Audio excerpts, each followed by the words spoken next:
mayo. Hot like sheep.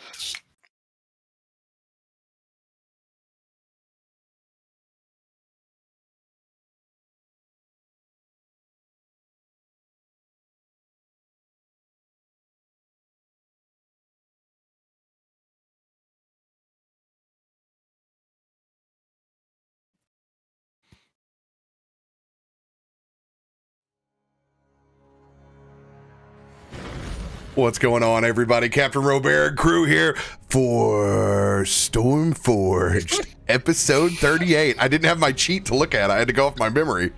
I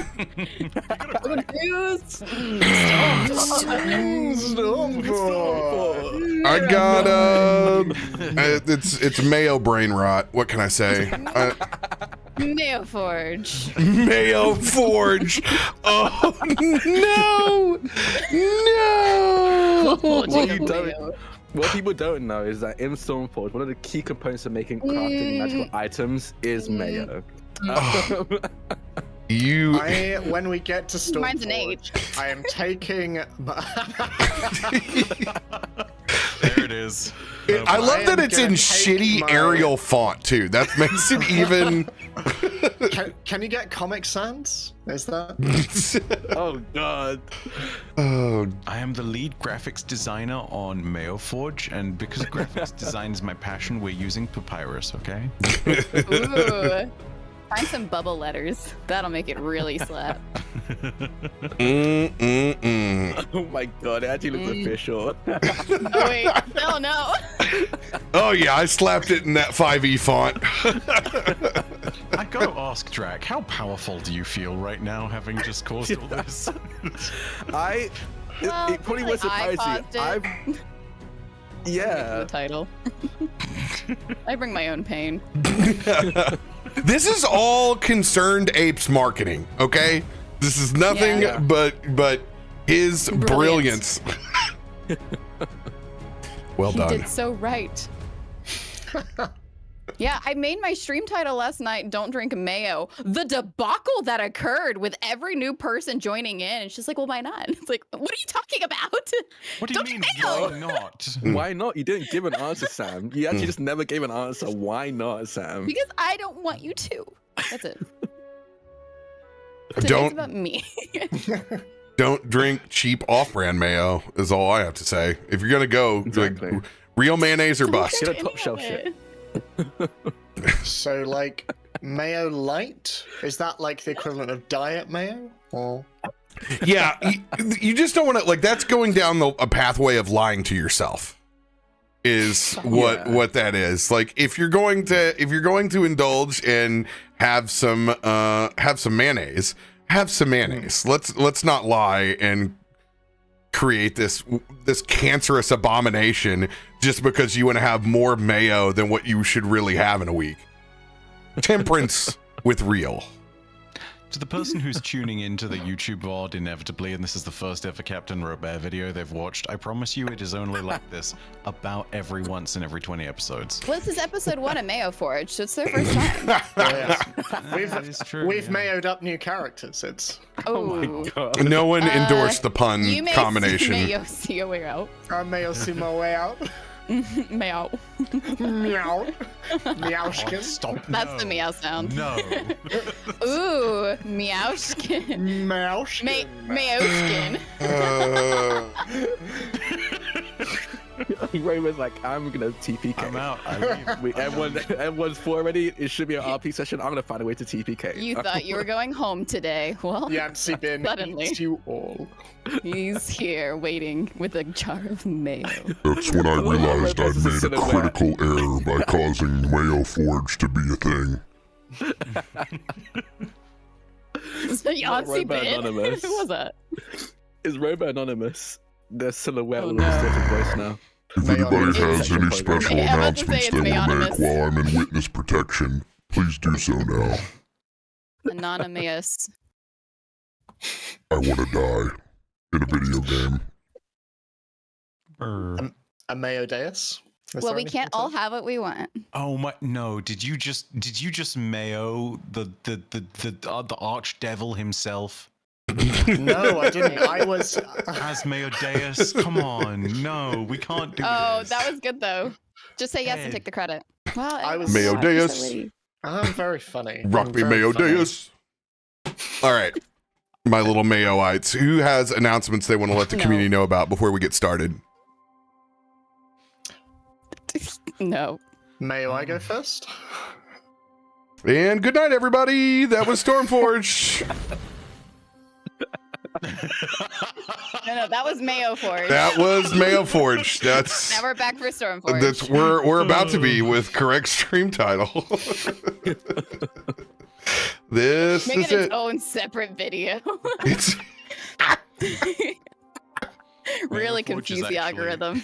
It's the underground secret series that everybody is Oh. raving about. But you need a friend of a friend to refer you first, so the guy on the door will actually let you in. it's it's like the cow world in Diablo. Yeah, We something love like that.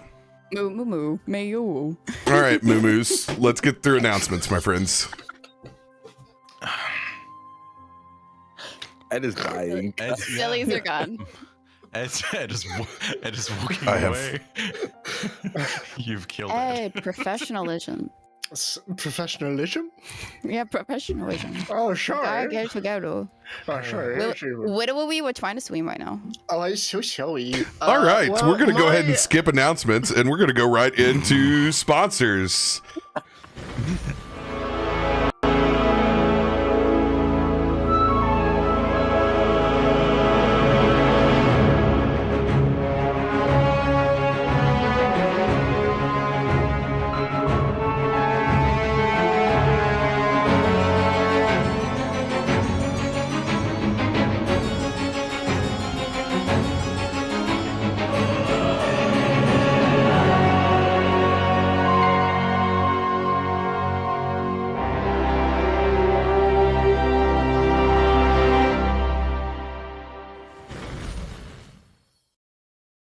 Should have done all along. In the end. It would have been the sensible decision. Yep. Hey, you know what? Sometimes you just got to be the adult. Picking up where we left off last week with you all literally swindling a god. Faced with the threat of Yansi Ben and his cult of howling hatred, Loluphia and Myshkin were able to dupe the god, Myshkin giving him an absolutely unimportant ring from the past, claiming it to be treasure beyond his imagination with a natural one. He took that offering, teleporting you all back to the Skyport to dispense of the howling hatred. Though things got difficult with multiple Cloud Dragon thunderous breaths, you guys were able to persevere. We pick back up with you all standing in the rain, having vanquished Yansi Ben and saved not only this airport, but the merchants and the people on them. The scene is y'all's. So, Kallisto. I was going to say, I think Kallisto, still very much in the warden headspace. Immediately starts moving towards any of the ships still docked with people on it, or the building proper down south of the airport. I'm just checking in on everyone. If there's anyone's hurt, if any siblings are hurt, injured, if they need any aid, sending them to Loluphia if they do need anything beyond just patching up. Honestly, probably, and honestly, because again, you've all been deputized as far as being at least the very least warden deputies. If you have healing magics, Kallisto's sending them to you as well. Very much being like, we need to take care of these people and make sure everyone's okay and safe. Yeah, I mean, you can send people to Kaiva, but I don't know how many people are going to line up willingly to be healed by weird-ass Buggy Boy. If they're desperate enough. That's a fair point.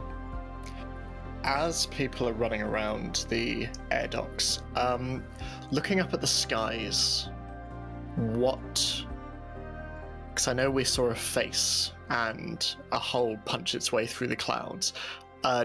Does anything seem to be lowering over us at this point? No, Loluphia has cleansed any presence of Yansi Bin inside this storm, and it has come to a gentle, just hard rain. The intense wind and thunder and lightning have all really calmed down from where it was to where you guys were literally forced to port here, or the potential of your vessel not being able to make it. Things have changed. Myshkin is going to wait until Kallisto has finished speaking with everyone, understanding how important this duty is. But when Kallisto has a moment, Myshkin is just going to gesture him over in his own time. Yeah. I think they'll notice that you want to speak. So I think just after speaking to another civilian, or maybe someone who's kind of the head of this port, they'll say, "Give me a moment," and we'll head over to you, Myshkin. You wanted to talk? Yes. How much do you know about Yansi Bin?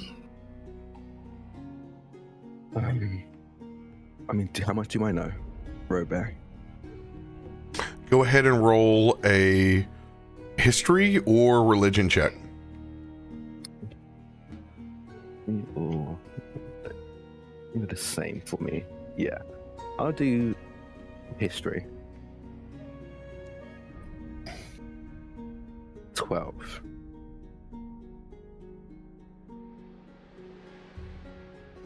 Yansi Bin hasn't been a part of the zeitgeist in your lifetime, nor has there been an ever-looming threat of anything to challenge Stormforge's air superiority.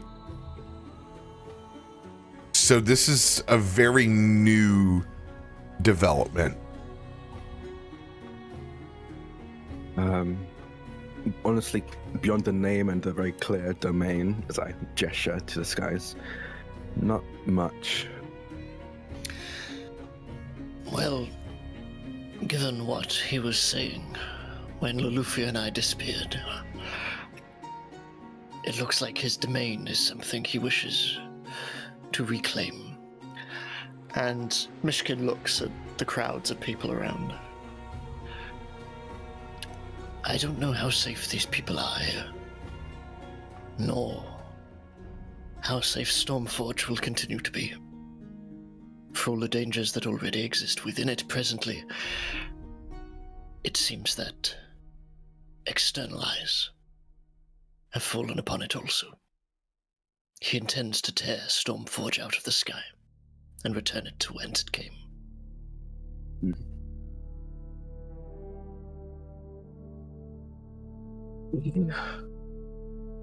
Dealing with so much already.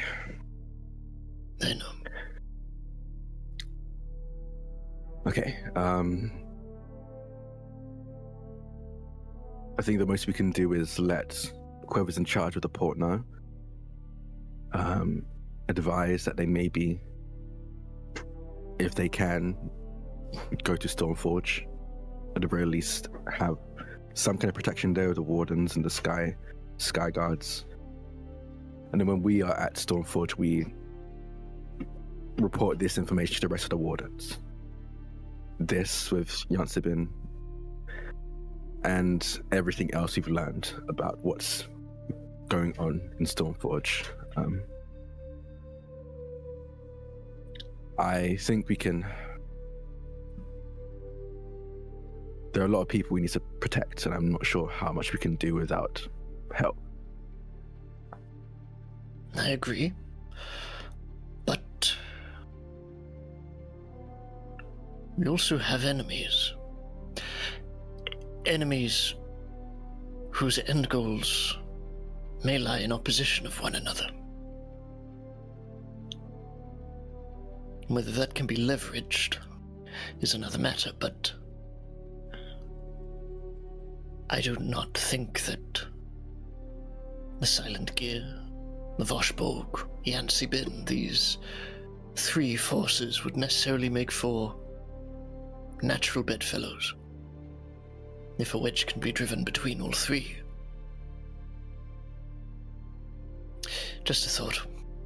My fur is still a little frizzled from the atmosphere. Yeah. I imagine the storm's going to pass soon, so hopefully that gets better. I do want to ask, what do you think this wedge will be? Are you suggesting we turn him towards Yansibin? Turn Yansibin towards them? All I know is that Yancy Bin's eye is already fixed upon Stormforge, which happens to be where our enemies lie currently. Now, naturally, the city itself is in danger. It is just an initial thought, nothing more, but perhaps if we can guide the anger of a powerful god against our enemies, who appear to be making their own.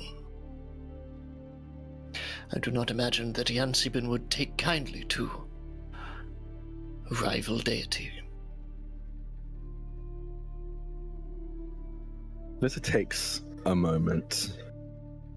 Arms just crossed over their chests as they take this in.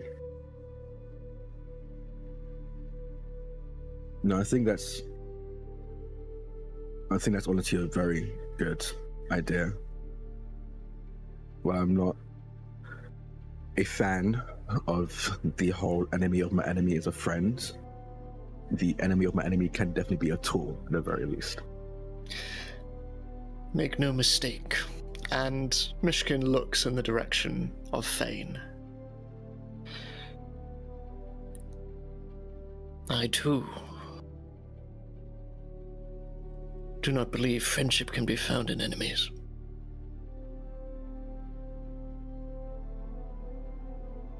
I'll speak with Loluphia and see what we can do. I do think this is a good idea, but it's going to all depend on how we see this information. Fane is going to stay silent and just trace his eyes back and forth to your conversation. This conversation can wait. After all,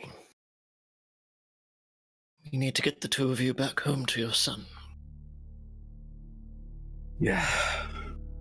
God, yeah, we do. Oh, shit. And they're gonna, the moment you bring that up, they're gonna turn and rush to Loluphia.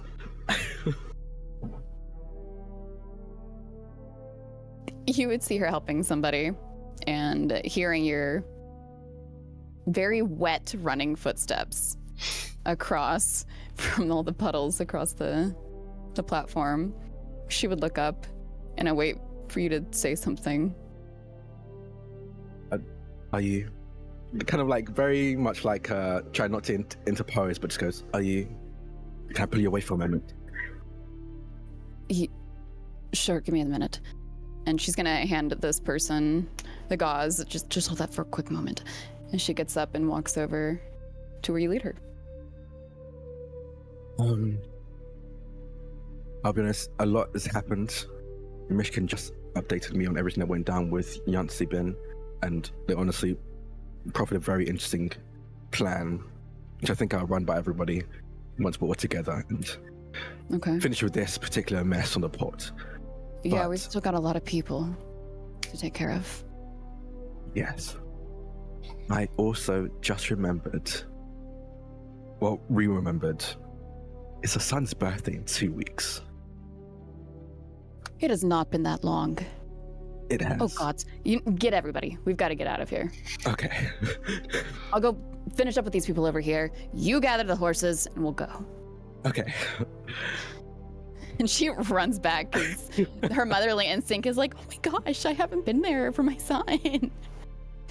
So she goes to finish up with all the people she was helping before joining wherever eventually the group reconvenes.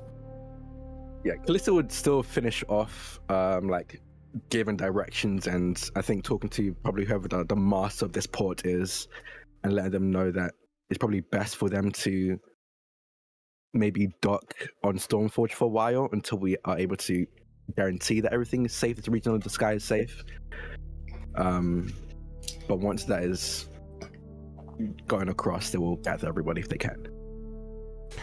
Go ahead and make a medicine check, Lolly. I break their legs. In half. Why is your medicine so low? I don't know. Because that's not what it all should Plus be. one. It was one of my highest stats. But it was a different system, so. You do not have any proficiency on medicine at the moment, which is funny. Yeah. Let me go ahead and add that on your sheet since that's literally what you do. No, let me break it in. Oh, don't worry. The proficiency isn't going to save you from the... Beautiful. She's so frantic and just thinking about getting home. It does. It weighs heavy on you, your own personal obligations. So the triage is a bit more short than what you would normally do.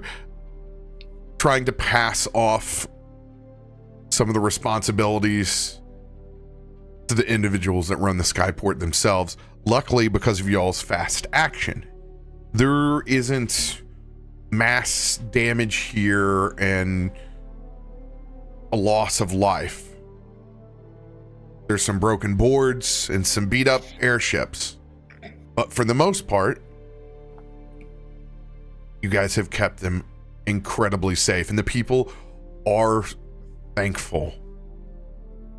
As you walk through, you do get a hero's welcome throughout the entire airport. The amenities are all slowly opening back up as the power comes back on the inside. Generators running. You guys do have access to anything that you may need inside this small floating city in the sky.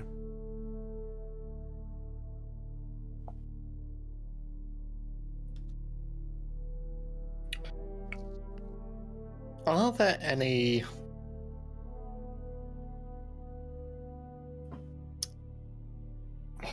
This is an oddly specific thing. Are there any kind of lightning rods around at all?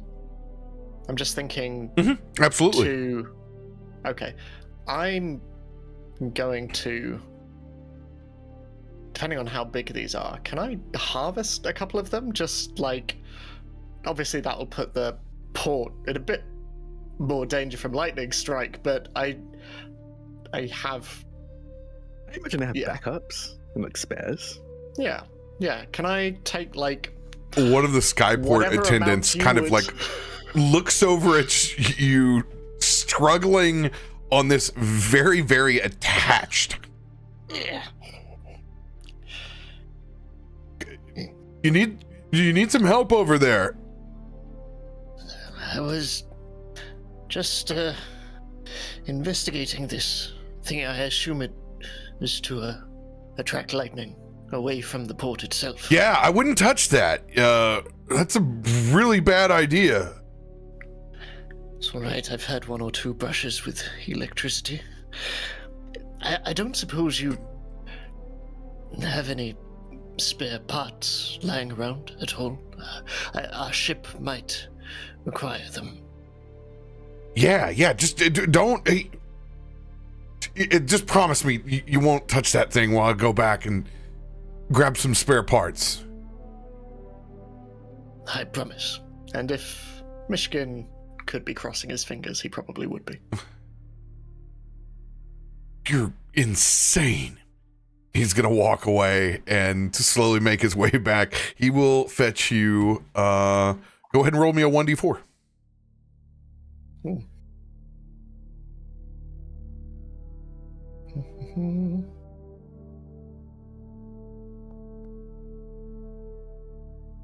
He's going to fetch you 4, and we'll say that these rods are about 3 feet. They're about a meter long each. Okay.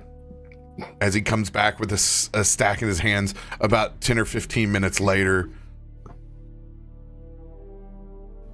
Yeah, like I said, don't touch these things, even whatever you're going to do with them.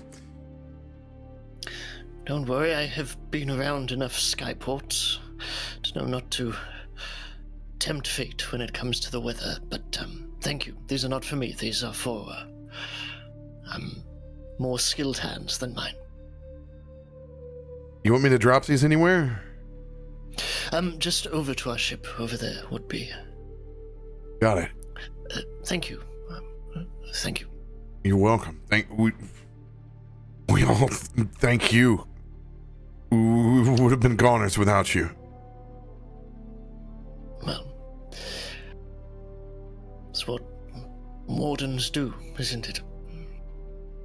He does look down. You have your badge prominent? I mean, he's just a cat with a tarpaulin poncho. Roll a persuasion or a deception, either one with advantage. Just Catman in his cream. Oh God, not again. Right. Oh, but are you believable? I don't know what we would do without the wardens. Thank you.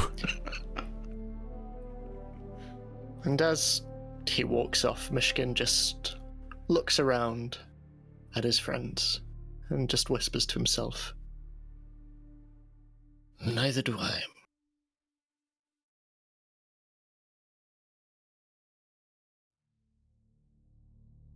Farouk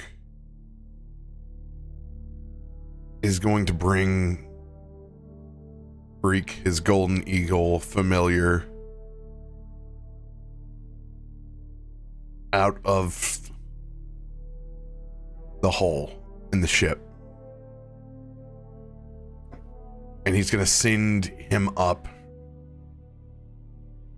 in the rain, and you're going to see him fly off into the distance until he disappears.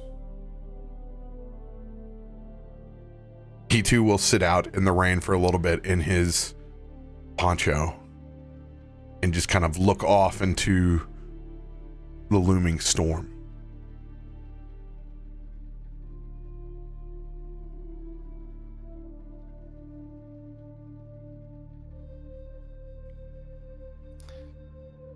First time in a long while that Kaivar's taken a moment to sort of sit and assess and do this with some proper rigor. When everyone has been attended to and everyone looks as though they're patched up, or at least everyone who is willing to be treated by a bug, Kaivar is going to see if there are any of the... he's going to look around to see if there are any remains of the cloud dragons.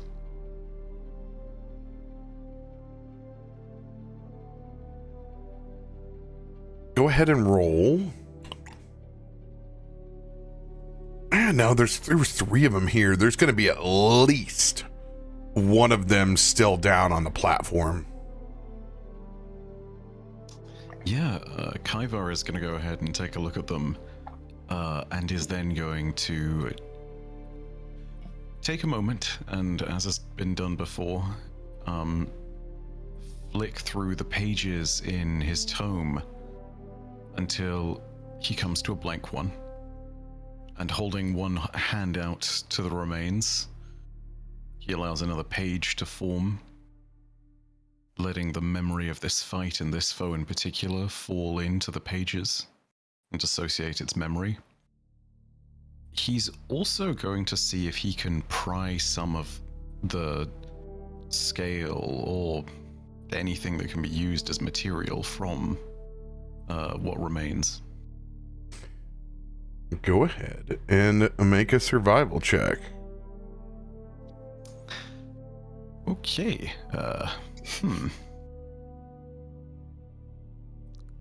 What cards have we got? I feel like this is one of those ones where it'd be real nice to get something. Let me check real quick. I know we have a bunch of inspirations. Chat loaded us up with inspirations last time. We certainly do. Chat. May I? We have 6 D6s, 68s, 4D10s. Is everyone okay? We don't have any luckies. We have 8 advantages as well. I'm going to take an advantage if everyone's okay with that. Yes, you mayo. Hey, thank you. Right. I will also... I'll mark that down. Yeah. RoBear, this is... I know normally this is allowed in, like, typical nonsense, but I don't know if it's something else. You let me guidance myself, right? Is that okay? Mm-hmm. Okay, cool. Yeah, I'll hit myself with that guidance and add a 1d4 as well. As, taking a look at the page on the book that's just been formed, Kaivar sees it morph into a more sort of well-versed diagram of the anatomy of this dragon. I'll need to roll advantage and add a 1d4 to that, so... Your advantage, yeah. And here comes a spare 1d4. I know, I can add all the individual bits. But 17. Unfamiliar.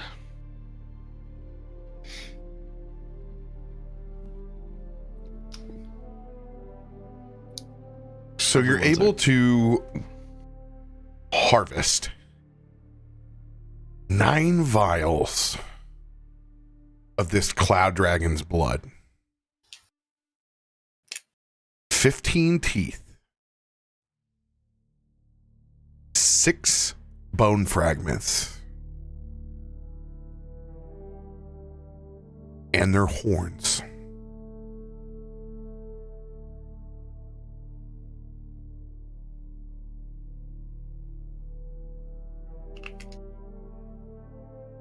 Are you looking for any actual edible meat?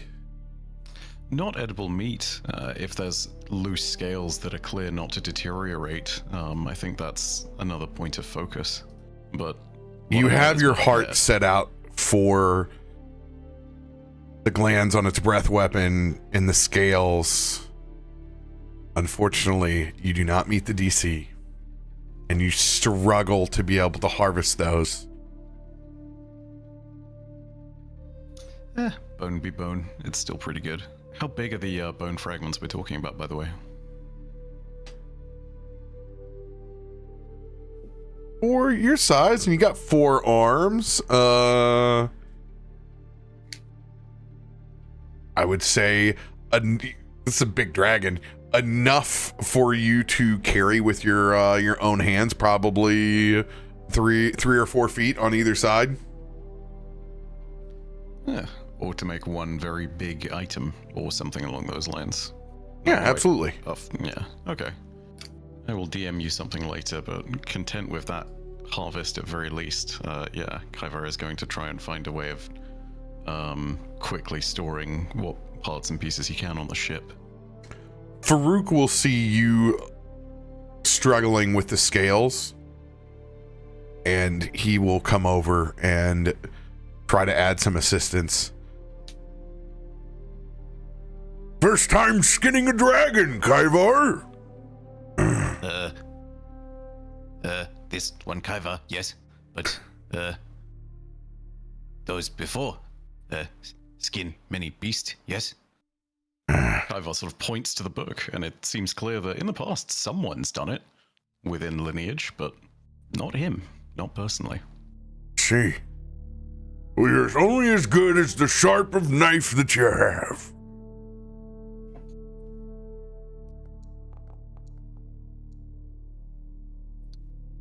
$25. Good God. Oof. Let's go for the gold and cost me a 1d10. Mark that bad boy off. I'm gonna see if we can get everything. Plenty. Let's do it.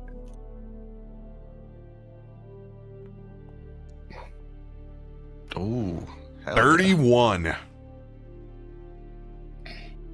With Farouk's help, you're going to be able to remove the dragon breath pouch.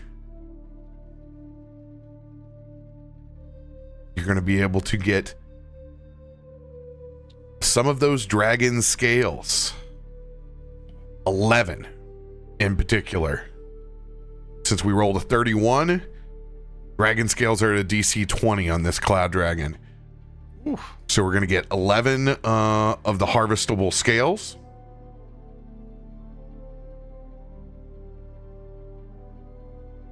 We'll also get the dragon's heart. Good lord. Okay. I'm getting huge Skyrim flashbacks. I'm imagining both of you are moving so much slower at this point. Oh, yeah. I'm over encumbered. We will also get the prized leather of the membrane between the wings as well. Oh, okay. Hell yeah. Enough for,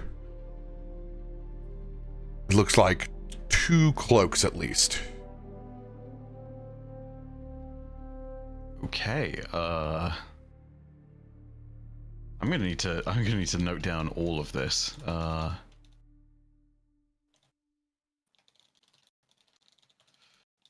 hell yeah, that's a fantastic harvest.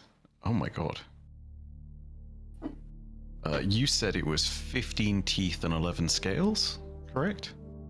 Yes. Okay. Yeah. And just for your kind of own imagination, you have been able to harvest large, like, essentially, how I said that you had probably about 2 cloaks worth from the wings. You have that amount of small dragon scales, right? Stuff that could be used for possibly armor or different applications on your body. And then you have those massive, like the big scales, the ones that are like as big as your hand kind of scales. You have those individually. So you have some actual sheets of scales that can be used for armor or clothing. And then you have these just actual large, hard as steel. Like these are like, they're almost like harvesting like Kevlar plates, right? Good God. So the smaller scales are like chainmail. These are like crazy Kevlar plates. And how many of those did you say? You got 11 of those, and you have 2 sheets of the, just I would say, just call it scale mail. Okay. Yeah. Wow. I'm gonna mute myself so you're not hearing my clitter clatter from the keyboard. But yeah, seeing all of this, Kaivara, his eyes are already always wide, but they seem to go a little bit wider. And he starts to calculate how many trips between here and the ship need to be made as he starts to pile things into his arms. And quietly through the psychic fog of nonsense, you hear, Thank you. Yes. This will be put to good use by this one. Yes. Farouk just nods, happy to be of help and use his expertise. You're welcome. He's going to carve himself off just a single scale. One of the single hard scales. Just a reminder, you want to put a kind of connotation note. They are cloud dragons, so they are thunder based. got it. I'll start editing all that. Good lord. Yeah. The other group has been doing a bunch of harvesting, so I've had the harvesting tables up, so like, yeah, I was ready for this. They've been chunking out basilisk eyes and taking out all sorts of crazy stuff. Yeah, I wasn't ready for how in-depth that was, but this is like this is fantastic. I have also the different things that can be formed from this. to kind of give you a let the creative juices going. Yeah, at some point I'd definitely go ahead and look at that. I mean, also I'd make it very clear I'm not keeping this secret from anybody. Like, if someone has seen this from within the group, these are not specifically for Kaivar, so to speak. Like, if you see some nonsense, I'm thinking of you in particular with the stuffed Drak and this breath pouch. If you think you can make a gun or a weapon out of this, go wild. Like, do as you do. Yeah. Farouk is going to take all the dragon meat. Farouk is totally making dragon jerky. There is no doubt about this. He will immediately begin curing it in the whole of Horizon's End. Does Kilthad have no contest against that? Our chef. I think he would be giving me a hand. Yeah. Ooh, it's gonna be the best food. Is dragon meat normally eaten in Stormforge? Like, is that something that y'all have had before? That would be a kind of delicacy, and yeah. Normally, I think it would be frowned upon. So like whale or shark kind of stuff. Yeah, it would be like more than that, right? This is dragons are divine. Yeah, I'm just trying to find relative. It all entails on how intelligent the dragon is. Like, white dragon meat, when they're more feral in these cases, obviously, like, you're just not letting it go to waste. But I think it would be frowned upon if you were like, hey, I got some brass, right? Some of the kinder, and I don't always stick to the canon of chromatic dragons. There can be, in our world, there can be good and evil dragons of any variety. I don't stick to the strict D&D canon where only metallic have savory properties versus, these are the evil dragons. Any of them can be on the sliding scale. This is more of just like kind of waste not, want not.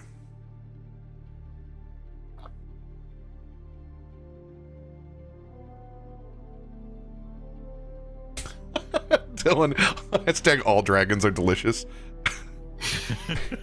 This is, you know what? And I realized why my entire community tagged me in delicious in dungeon before I saw it. They were like, "This is you were Sinji. Like, this is you." And I realize this now, that I'm just an extension of Monster Hunter cooking wherever I go. I can hear the music now. Oh, I saw there are intense cooking scenes and Dragon's Dogma? Yeah, Dragon's Dogma 2. Like, I'm here for it. Wait, Dylan, you've been watching Delicious in Dungeon as well? Do I know this? So many people watch. I should watch it. He has a walk that is an adamantine shield that is a dwarf. It is what? Oh, it's so good. It is literally fantastic. Just like my characters in. I digress about some Delicious in Dungeon. I wanna watch it today, and I'll message you my reactions to it, RoBear, and you, Dylan. I'm so ready for that. Okay. Before we do anything, just so I make sure I'm not missing something. Heart, breath pouch, wing membrane, quote, enough for 2 cloaks, the wing membrane leather. I have it. I sent it to you. Oh, you sent everything? Yep. Oh my, okay. Oh. Yeah, you got the whole table. Oh, I see. Oh, I get the whole... okay, that makes things so much easier. Okay, cool. Gotcha. Yeah, we got everything on the table. Yep. Okay, cool. Yeah. That makes things so much easier. All right, my apologies.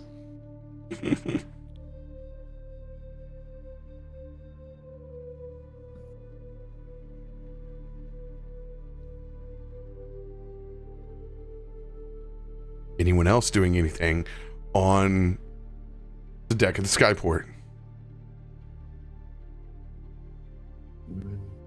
I mean, actually, probably would be cool, fine with a scene of this, but I would want to speak to the like the master of this port, if possible. Oh yeah, absolutely. I believe they would be front and center. There is a orc with a eye patch over the left eye. Very weathered skin. You can see someone who has been out in the sun for a good portion of their life. Full kind of military dress. There are medals that adorn the front of his formal attire. It's a very dark navy kind of motif. Two very small protruding tusks, and you'll see him in kind of a handful of guard, and you could recognize them in particular because they do have a style of long rifle that just wouldn't even be particularly of any use inside the city or anywhere else. It's a solid extra 2 or 3 feet onto your own Agent 47 rifle. They're definitely meant for long range protection of the port, and he's flanking with them on either side and kind of approaching in the main drag, definitely looking for the party. I will meet them halfway and close that distance and just put out a hand. Hi, Warden Kallisto. I knew we would be in the presence of a warden. With quick dispatch like that. He extends his hand towards yours with a stiff handshake. Rumbar Fallen Bridge, pleasure to meet you. No, trust me, the pleasure is mine. I'm glad I'm going to be leaving in the rest of the point in good hands and a fellow marksman, I'm guessing, as I gesture to the rifle. I wish we would have been of good use to you, but you were so fast that we couldn't even form our own ranks.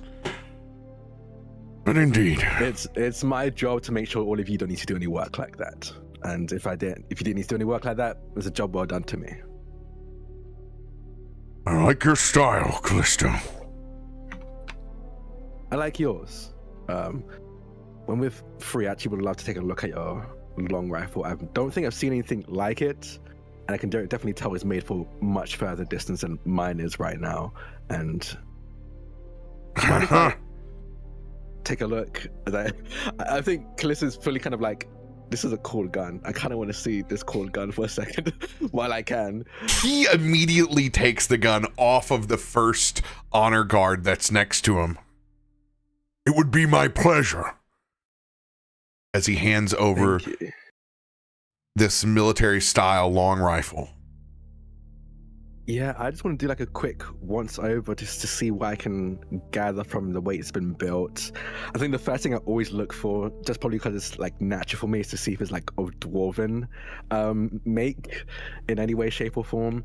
But other than that, just to see how it, you just see him basically being a long rifle fan, being like holding it up, testing out the weight of it, the balance of it all, really looking into like everything down to the how it's put together as well, without actually pulling it apart, of course, but looking into how it's put together and cleaned out and reloaded, all of that kind of stuff. There is a magical property to this rifle. The minute that you have it in your hands, it is balanced in a way that wouldn't have been achievable within craftsman's own abilities. Because of its ridiculous length, you try to test its balancing point and it's not there. It's perfectly balanced for you to take a long shot. In fact, when you eye up and you look at the scope, there is kind of an essence where this gun seems to breathe with you. When you inhale and exhale, you can feel the gun steadying with you and rising and falling perfectly within your hands. It's almost as if this has its own lungs, there's these side ports that almost look like gills that open up and expand and contract with your own breathing pattern. Interesting. The minimum distance is 1,000 feet on this air rifle. This is a 1,000 by 2,500 rifle that is meant for extreme distance support. If you use your full action and bonus action, you're able to get an advantage shot, but it completely consumes your turn. Okay. I guess mechanically, that's the only way I can get advantage with this then? I can't, like, even if I have abilities innate to my class, I can't get advantage any other way? No, you can always use innate abilities to work with it. This is its standard Maybe like procedure. A sorcerer point, where you can spin that point to make it happen, but... Yeah, okay. Now, you're always able to use your innate abilities to try to manipulate. This would be for anyone that would step out of this militia would be able to use that property. Okay. I think it's a combination of Kallisto being a marksman, but also being the son of a pair of dwarves who love creations of any kind, but especially when there's a perfect marriage of magic and mechanics. And he looks up and just goes, "This is incredible. Is this just standard issue for everyone on ports? Is this something that you got for your guardsmen in particular?" Particular specialty of our port. We're on our own out here, Warden. If we didn't have protection like these, I fear for the state of this floating city. Better to keep ourselves protected from pirates from a long distance away. Yeah. The further away you can deal with them, honestly, the better. I can tell you from experience, I guess, now. Unfortunately, they don't do a lot against agents cloaked in storm. Yes. Speaking of, essentially the reason why I wanted to speak to you, we managed to protect you with, yes, quite a bit of combat skill, but I won't lie to you, we did use a lot of deception as well, and I think we've put a bit more of a target on the port's back in resisting that attack.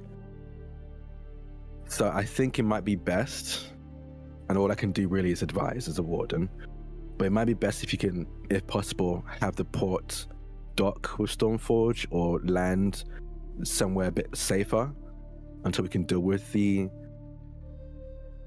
threats more permanently. That'll take some specific requests. You believe that we're in grave danger for more attacks? Honestly, yes.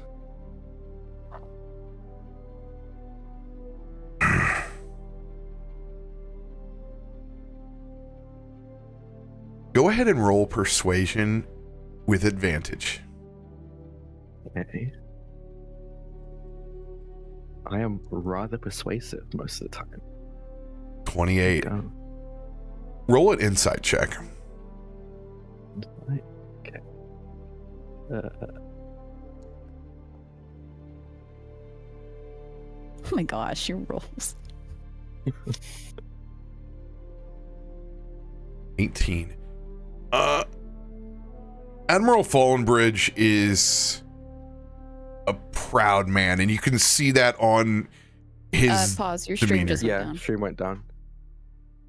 Oh, 48-hour stream. Oh, yeah. rip the dream. I totally forgot that this morning. It'll be right back up. Yeah, it's all good. I just wanted to stop you. real Thank quick. you. Thank you for stopping me Stuff. so I didn't lose Yeah, I like got you. 10 minutes. Trust me, nothing's worse than production mishaps. Oops. Hey, the best part is it doesn't affect the VOD. Yeah. Really, Pink's doing pretty okay today for everyone. Yeah. Hanger. Look at that invisible cat on his shoulders over there. Look at this. Kitty got cantrips. You're doing great work at controlling the tail. I told him that it looks like a cat clock with the little. Yes, it does. Oh my god, I was thinking Yeah, the same thing. as soon as she showed her butt and was doing that, I was like, oh, that's a little cat clock for us. Very good timekeeper, aren't you? Oh, We love it. how lovely. Baby girl. And mine's screaming at the door, but I can't let her in right now. Ow, baby, that hurts. So, what's the name of this guy who owns the rifle? I We're didn't just going to catch go it. ahead and take our ad break right there that's about to start. So this is a perfect time for you guys to stretch, use the restroom, and then we'll come back into the scene with Admiral Grunbar. Or, yeah, Admiral Grunbar Fallen Bridge. Wait. Grunvar? Grumbar. I will post it for you. Grumbar. I love his last name. I want to know the story of that ancestral moment that solidified that. You know what? Fallen Bridge. We're could be finding out cool, at the same time but- because I like to run my NPCs off DM heroes. And Perfect. other DMs, So- I cannot recommend this website enough. They are lovely, and at the click of a button, you can get your NPC that you want and a couple of descriptions. It's my favorite improv tool in D&D. What do you use for? Okay. And you don't have I to will take be right everything, back. but they give you just you just enough to where you're like, okay, I want to key in on like one or two things. So, Grumbar, what was the last name? Fallen Bridge. Grumbar Fallen Bridge, it's in chat. Oh, lovely. It doesn't keep chat open. Ah, It would got you. crash even more of his stuff. I'm sorry. Things are being great today. All right, Kirby. Oh my god. And a minimum range of 1,000 feet? That slaps. Insane. This is gonna be a wild tool. It really will be. I'm trying to figure out if Kallisto would ask for it or not. Oh, he's giving it to you. He took it off of the. Given it? Oh. You Oh, damn. defended the Skyport before they could even act. They are very. This dude loves you. Okay, I'm not complaining. It's that thing of like, you do the noble hero bit of, I shouldn't really ask for anything in return, and then they're sitting there being like, shut the hell up and take your reward, and you're like, okay. You know, Kallisto was like, hey, can I look at it? And I was like, here you go, keep it. I guess. Oh, and he also you're a rifleman. You're a pistolero. Like Yeah. it's a military Game sees man. game. He has something. You beat me to it, Ed.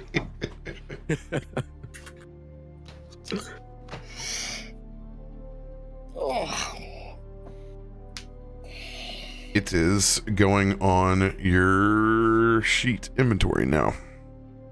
Speaking of, does the sword that I was given, does that have stats as well, or?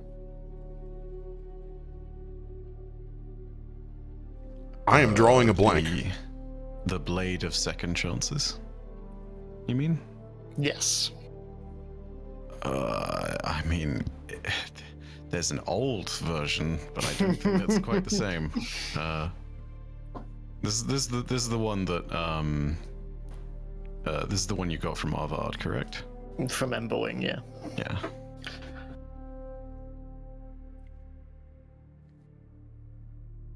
That's all you, RoBear.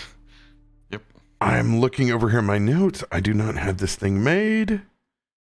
That's okay. I'm probably not going to use it this session, but just something else. I need to take care of that. No worries. No worries. I was just suddenly like, wait, I have a thing. You have a sword from a god. It's kind of a thing. Yeah. Sword of a god, son of a demon. Let's go. And we have so many chargers. I should use charger at some point, a charger card.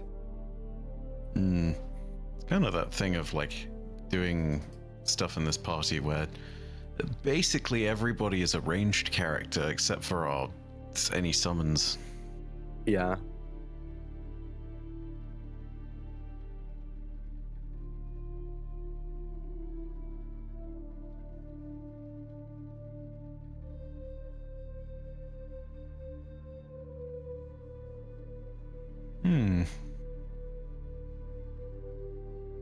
I'm not gonna lie, I'm really fucking.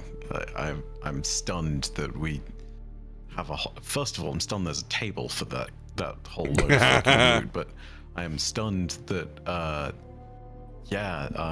everything. Yeah, that's a fuckload of fucking shit. I'm very excited to play play the mums, seeing you bring all of this forge ingredients and equipment. It'd be that typical chastising thing of like, you know, kind of fucking walks in, all 4 arms laden with bones and scales and things, and then they look at you being like, why don't you ever do anything like that? And it's like, why don't you ever bring us gifts? It's like the cruel reality of, do you see how many of these guys I shot? I was working today. Oh, baby. Oh, look at them. Aww. Oh, goodness. Say hello to Ooh, Ed, shift a little bit more towards the center of your camera. Marsa's There eyes. you go. Oh my god. Just staring. Terrified. Oh. Just Oh. excited to see the world, aren't you? You got a chat from Tallulah. No. Maybe.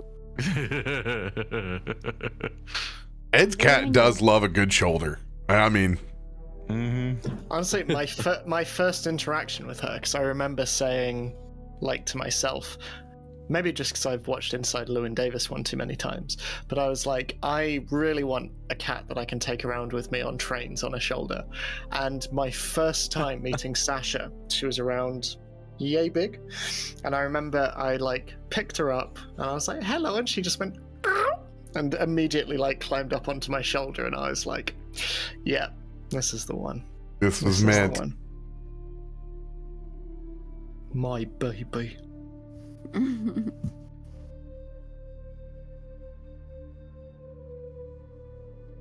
All right.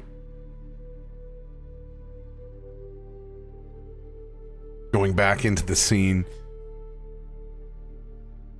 you can see the pride on Admiral Grumbar Fallenbridge's face.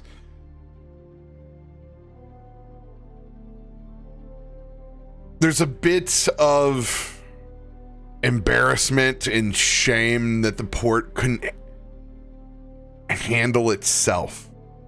That things happen so quick, and there's that small momentary pause before you can see a leader of his stature checks his own individual pride. As a warden, you can see that. He stops. He sees the message in your eyes.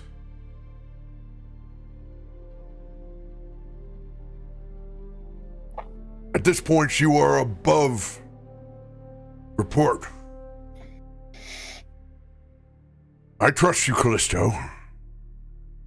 We'll do what we can to vacate our extra weight and begin to head back to Stormforge and reattach to the port proper there. I will relay this news that you have given. I do not know who that man was in the sky, but I am glad that we have individuals like yourself that can handle the gravity of such a situation. I will pass this along on the report. And please, take this rifle as a gift for defending our home in the skies. Are you sure? I definitely appreciate the gesture, but it's not necessary. It's not needed. It's a specialty of ours. Please, let it protect you as you have protected us. Thank you. Thank you. I do need to ask though, who made these? I wish I could take credit. But alas, there is no forge in this port. There was an inventor in our ranks, an artificer. One that used to frequent the ports quite often. I'll be honest, they weren't in this craft as a typical mercenary or armsman. They were an inventor that made based off situations and solutions. Howard was a bit of an enigma. He frequented many of the skyports around Stormforge. Lost track of him in the last decade. Moved on to larger projects. I don't know his means of creating such a rifle. But as you can see, it's imbued with magics that allow the average user to take advantage of them. As you know, back at Stormforge, these kinds of things don't necessarily get the respect that they should.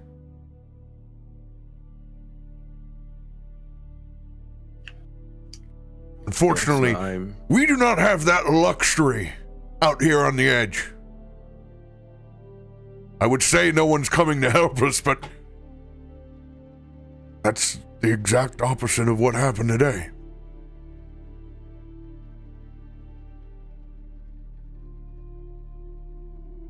I think after today, I might speak to the rest of the wardens and see if we can have at least some stations nearby. From now on, after we've dealt with the greater threats, when the port is ready to be out and about again, have the sky be more of a warden's area as well as the ground. We would indeed welcome that gesture. There is a, shall we say, overconfidence in our aerial supremacy. I think we just found that out more than ever today. Yeah. We are not the only ones in the sky. I fear that some have just frequently discovered us.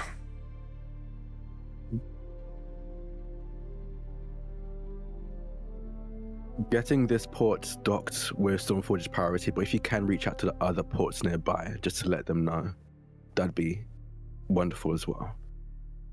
I will. Thank you. And Thank you, for this. Kallisto. Just doing my job.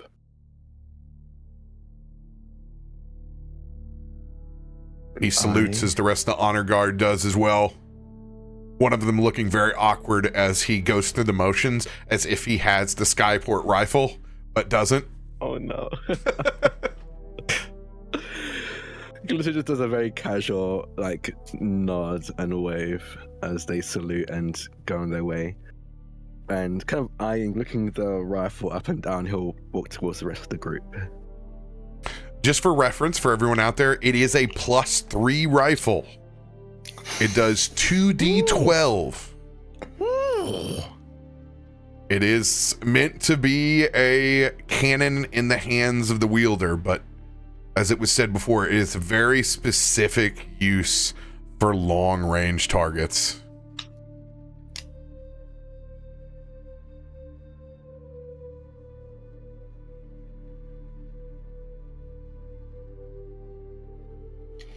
The rest of the group doing?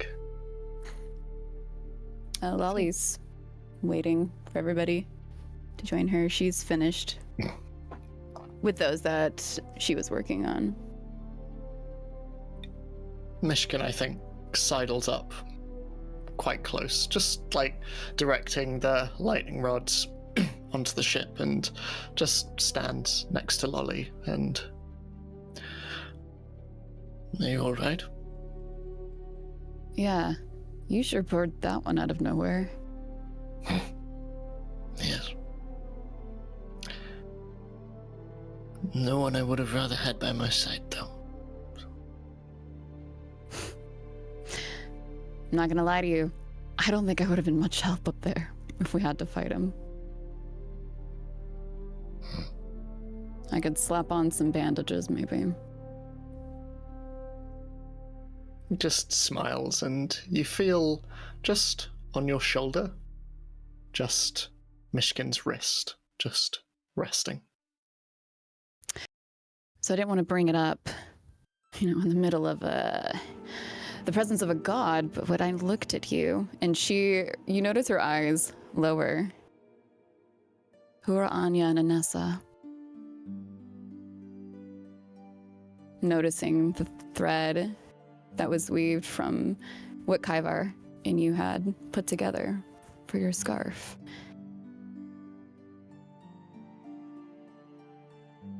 My mother's. They had beautiful names. They had beautiful hearts. I think you would have liked them. Well, if you're anything like them, then I would have. Might have taken some time, but I would get there. I actually think you would have had a lot in common. Why is that? The way you are with Ziva. Oh. It reminds me a lot. I have to tell you something. Ziva's birthday's coming up, and we've been out for a while. Did you have a gift that you wanted to potentially give him in a couple weeks? You have a couple weeks, don't worry, you have time. But we've been gone so much, and Ziva really likes you. So... I did not realize we were on gift-giving terms. To be fair, you already gave him a gift. Yes, but I believe that was somewhat unwanted. More so by their father. So... Not Ziva. Ziva liked it? Can I roll to DC?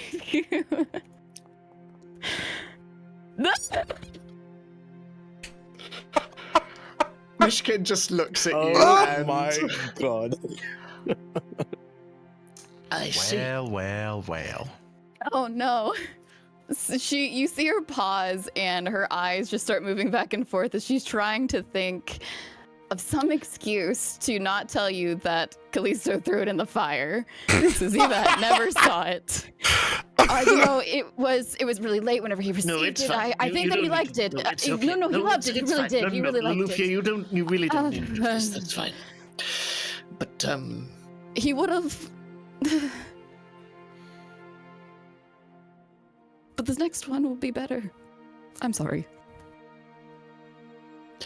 Perhaps simple prestidigitation to help with the dishes. Maybe. It is his favorite. I swear, if that's all he's been doing for his chores, ooh. At least they're being done. Yeah, but it's not teaching him lessons. We use the gifts that we're given and that we learned. Yeah. For good or ill. And washing dishes. Speaking of gifts, And she's gonna look at your wrists. How are you adjusting to those? Not the original ones. The new ones.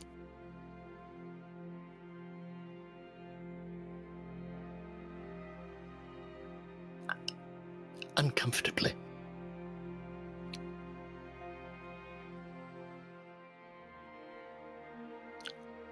Is it the fact that they're there?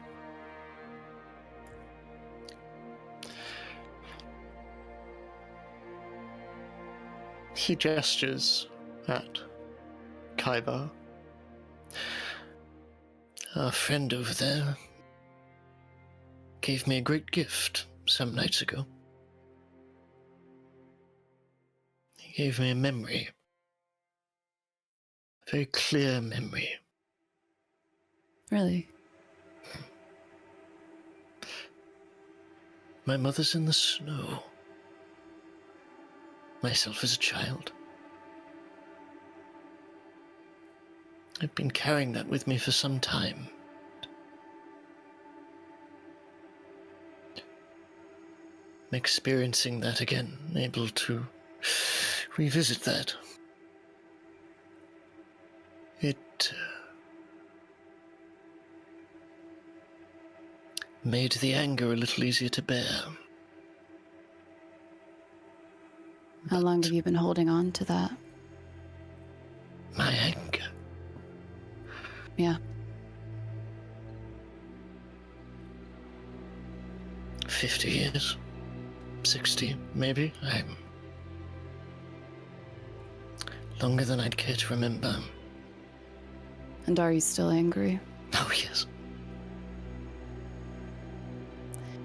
Is that what keeps you going every day?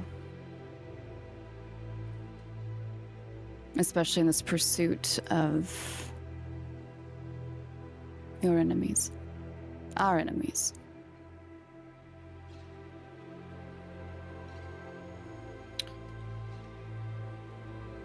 It used to be the sole thing that drove me.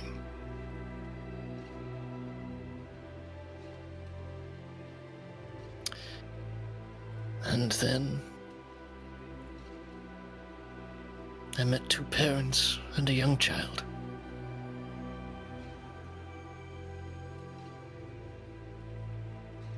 It reminded me that self-preservation, while important, there are some things that are worth fighting for beyond oneself. Yeah. I felt similar to you before I met Kallisto and Ziva.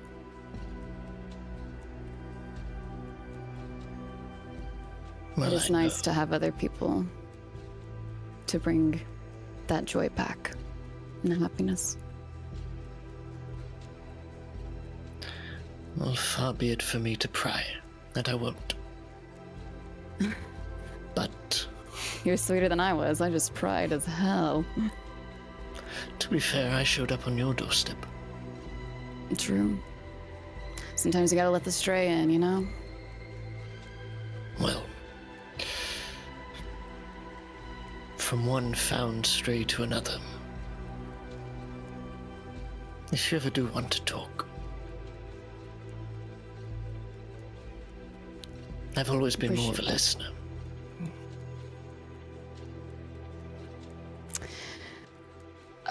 Then maybe you should start using that listening skill, because your talking skills keep getting us into trouble. Have you noticed this record? I seem to remember you complimenting me on my abilities up in the sky just now. Two things can be true at once. Very true.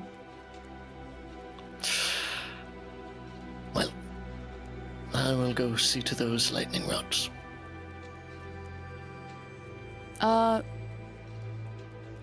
Where are you going to store those? Below deck. They should be fine. But I think our hosts back in Stormforge might be able to do something with them. I might have an inkling of an idea. could be a part of your gift to Ziva. We'll talk about it back in Stormforge. That we will.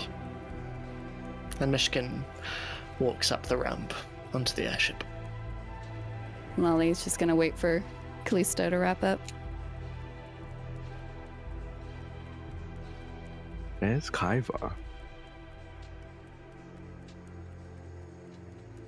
You probably see me hauling the last of the sort of remnants from the Cloud Dragon onto the ship.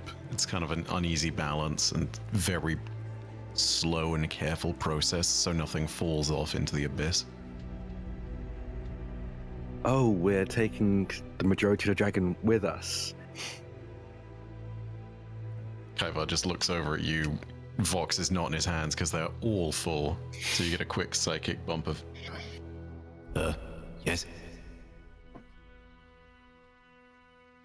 You know what? I can probably see how we can use some of this, honestly. Especially, did you get the gland?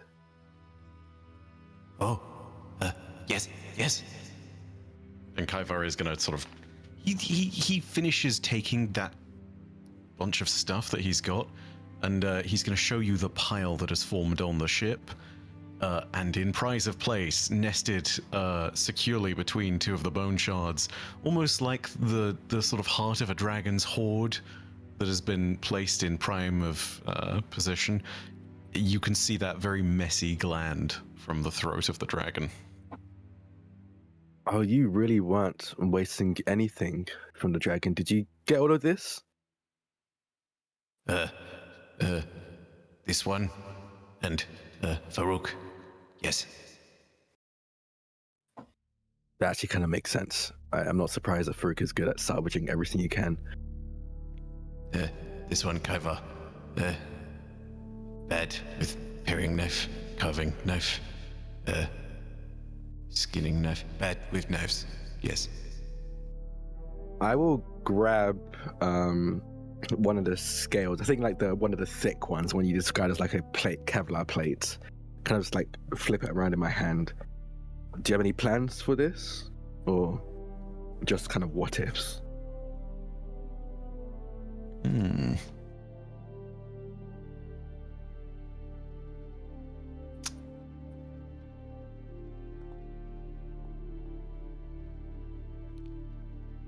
Kaivar looks at you and nods feverishly with very intent eyes, but he doesn't say anything.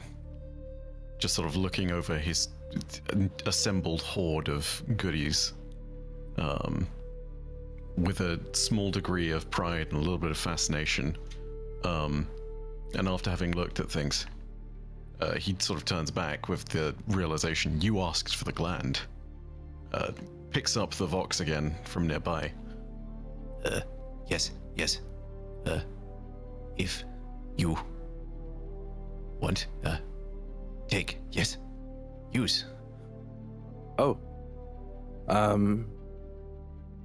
suppose I can have one of my mums take a look at it and see what it can make with it. I'm not great with using parts of creatures in my crafting, but Ifrin is probably the best with that. But if that's the gland that is responsible for the very painful thunder waves that those things shot, this could be really useful in the future. Maybe a thing we can add to the ship even. Could make mighty weapon. Yes. Yeah, no, I think that'd be an understatement. Having all of us been on the receiving end of it, I think that's definitely an understatement. Oh, no, not this one, Kaiva. Yes. Oh yeah, you were smart. Yeah, no. No.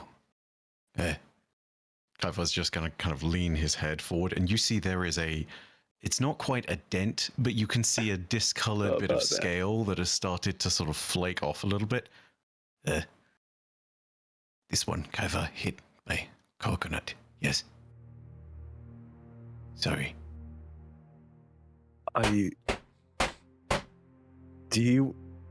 I think Loluphia can probably I can take a look at that if you want. You sort of see, it's a very weird sensation as you see the shorter antennas like part in the middle to give you a better vantage. Like it's even weirder because Kaivar's already kind of bent form where his body naturally fits into an S shape. Yeah, that compacts even more as he sort of lowers himself a bit down so that his face is around about chest height for you. Hey, I'll be entirely honest with you. I'm looking at it, but I'm realizing that I've never had to help anyone with your physiology in particular. I can maybe bandage it up, but Loluphia might have more magical means if you think that would be more helpful. Does it hurt? Kaivar's going to go ahead and take a sort of claw and give it a bit of a prod and a poke and a scratch. I don't know how this is going to work out, so I guess con save.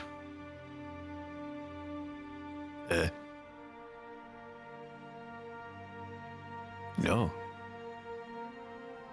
Is good. Yes. But, It's just going to go ahead and give it a little bit of a wave on things. And I will save people the trouble of everything. And I will just cast a healing word. Yeah, I forgot. You Do can the thing. magic. I always, yeah. Our one non-magical being in the wild. this one, Kaivar, is thankful, though. Yes. Yeah, no worries. I'm always going to worry about the people on my team. Thank you, though. You were a huge help out there. You see Kaivar pause very sort of pensively as he goes back up to his full height.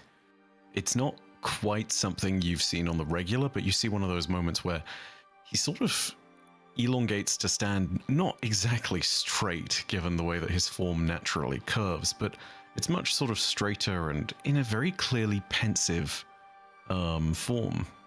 You've read enough of Kaivar's body language at this point to know that he sort of rears back a little bit as he's sort of deep in thought. Is everything okay? Is strange. Yes. This one, Kaivar.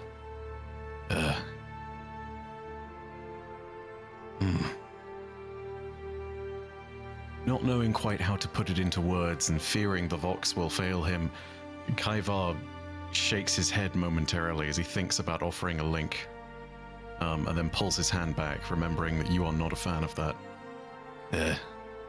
You, Loluphia, Myshkin, Faroük, Kelthud,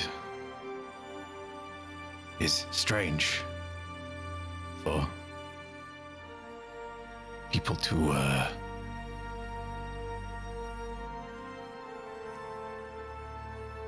care, yes, care.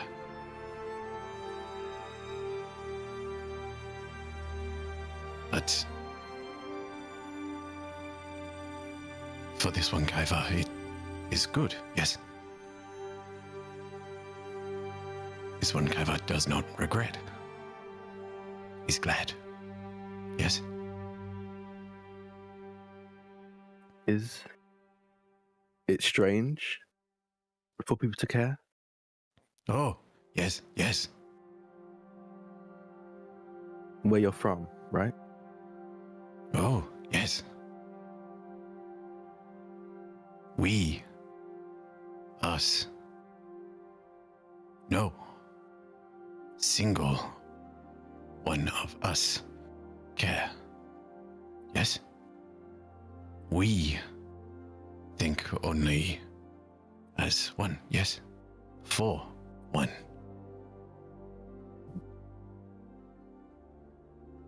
Visible sort of realization of the confusion of trying to describe a eusocial society sort of dawns on Kaivar's face, and he very quickly sort of gestures to the pile of remains. Kaivar is like this, yes? And he picks up one of the teeth just holds it gingerly. But, there are many, like this one, yes? But only one. And Kaivar points to the remnants of the dragon's heart that's been salvaged.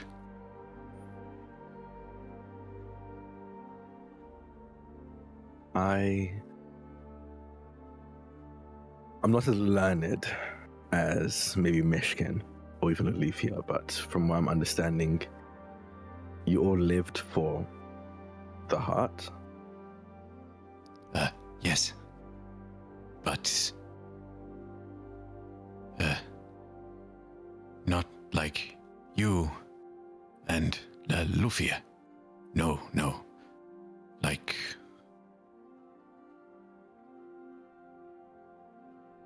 Yan Sibin.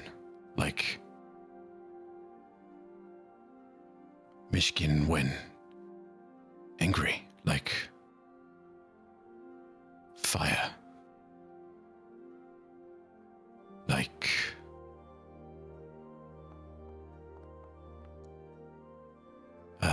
no. It is good that you care for this one. Yes. Thank you. Yes. Oh, of course. Yeah. Yeah.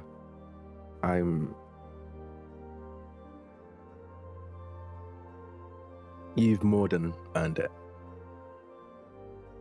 So honestly, thank you.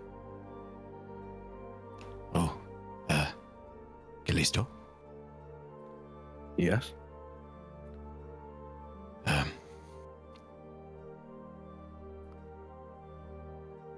Me, this one, Kaivar. And he's going to gesture towards your newly acquired weapon. And he's going to go ahead and ask to very briefly inspect it and take a look. I think Kallisto lights up like if you saw a kid ask them about their new toy. Like, yeah. No, so the Fallen Bridge just gave it to me. It's got incredible range. It's about 1,000 feet at minimum, maybe 2,500, maybe a bit more at max. And that's just if you're able to take into account the drop. I think you probably go a bit further if you really understand the air pressure and they will hand it over to you, just still talking, just rambling about everything that they noticed from first glance. Kaivar is going to open up the book, and I'm going to do a little prayer here. Is 24 on a bardic lore thing enough for me to turn to a page about someone who has made very good use of firearms in the past, so that I can have some relation to this experience, RoBear? Absolutely.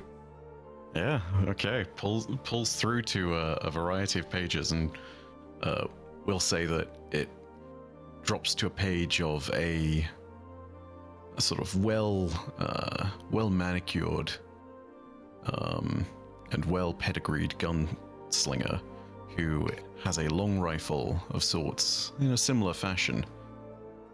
Has not quite the same make, different rifling on this particular weapon. Definitely not made for the same kind of range, but it's a point of relation. And Kaivar points, Yes. Yes, this here, yes. And as you start relating information, Kaivar is pointing out that particular page in the book, starting to show an understanding of everything, and gives that idea of the superiority of the weapon that you've just been handed, showing that it kind of surpasses things that have been made on the page prior. This one shall wait for you to slay great foe. Show what great warrior is, yes? I mean, in all honesty, fingers crossed we won't ever need to actually do any slaying, but God, I think if we do, it's going to be the best bit of equipment we have to do it.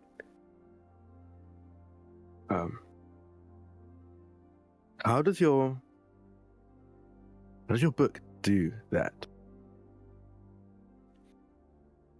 Oh.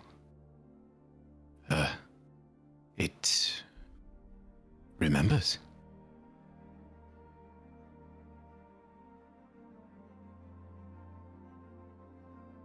How? This one Kaiva sees. This one Kaiva fights, learns, weaves, yes. But this one remembers.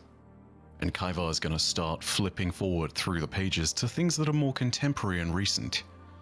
You see the pages that scroll through until you recognize certain key enemies that you fought. You start to see the half-metal, half-biological heart of the Juggernaut that we fought very early on.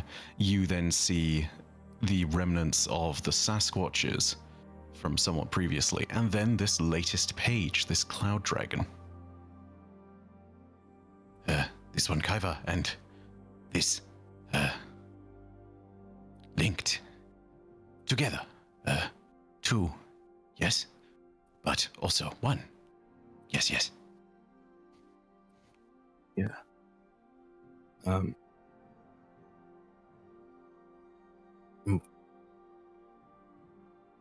Why do you have this remember? Oh.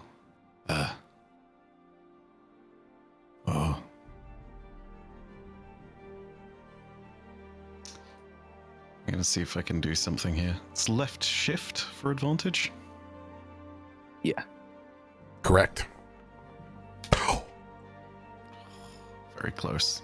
Still good enough with it dirty.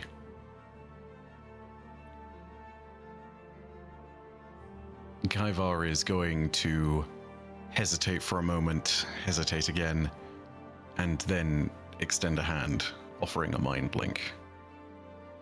His shortened antenna in particular, when you ask why, momentarily you can read a bit of body language from Kaivar. It's almost like a wince, like an automatic reaction, like when someone recoils at just the very mention of something that makes their skin crawl. And then, almost instinctively, that reflex rebounds, and instead of being sort of hushed and smaller, the rebounding motion portrays confidence and certainty and security, knowing that it's you that's asked this question. This one, Kaiva, can show. Yes. It's simpler. Yes. Like always, there's a moment almost mirroring your almost flinch as you reach your hand out to have a mind link, in offer of a mind link to Kallisto. He flinches as well, stiffens, but takes, in that same moment, a breath, almost like the steadying breath he takes before firing, pulling the trigger on a shot to steady himself, and he reaches a hand out.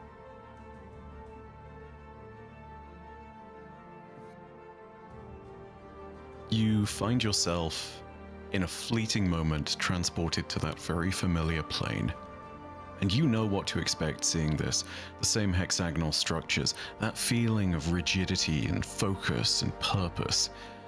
And yet, it's not as though things are fractured, it's as though something has unlocked. It's something that feels more fluid to this experience. Where before it was like standing in a narrow tunnel where wind was being forced down it, now it feels like you're in a canyon where the natural curves of the actual rock faces will help to funnel the wind in a more natural manner. Something is fundamentally a bit different. And as you find yourself on that plane, it is a little bit like being where you are momentarily. Kaiva has made a very intentional choice not to change too much about proportions here. And then things begin to gradually unfold, and that empty void begins to fill. And you see caverns. Just absolutely massive caverns.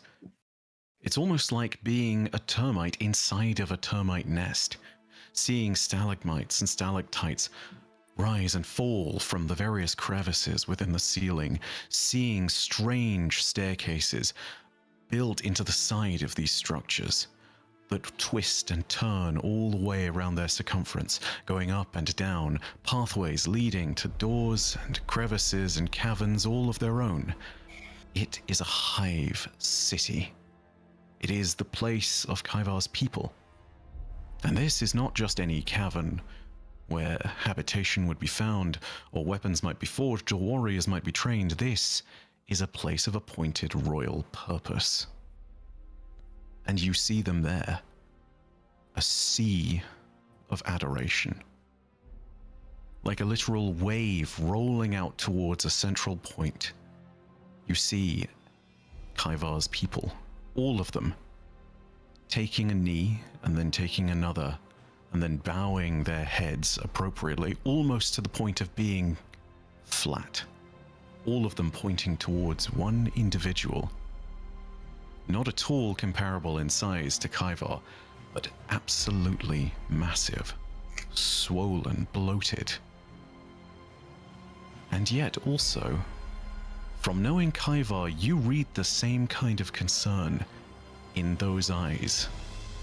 Even though they are armored and covered in chitin, even though the hands that you know Kaivar to have are replaced with massive scything claws, you can see that there is, at the heart of this, some concern.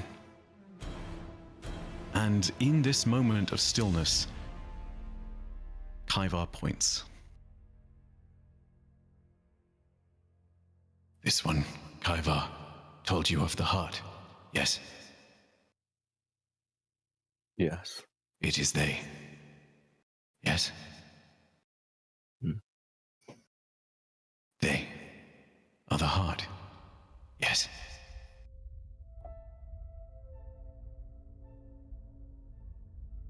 Kallisto watches this scene. The eyes drift to the heart. And then they look for Kaivar in this sea of adoring, admiring creatures. Can they see Kaivar in this reconstruction, in this memory?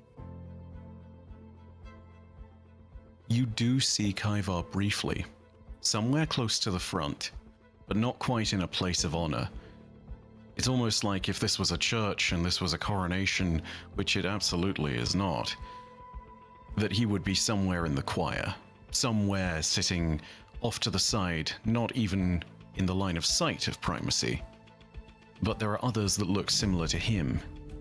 However, you can start to also see that the antenna on Kaivar's head are the longer types that you'd seen him pull off before. This is a scene from the past.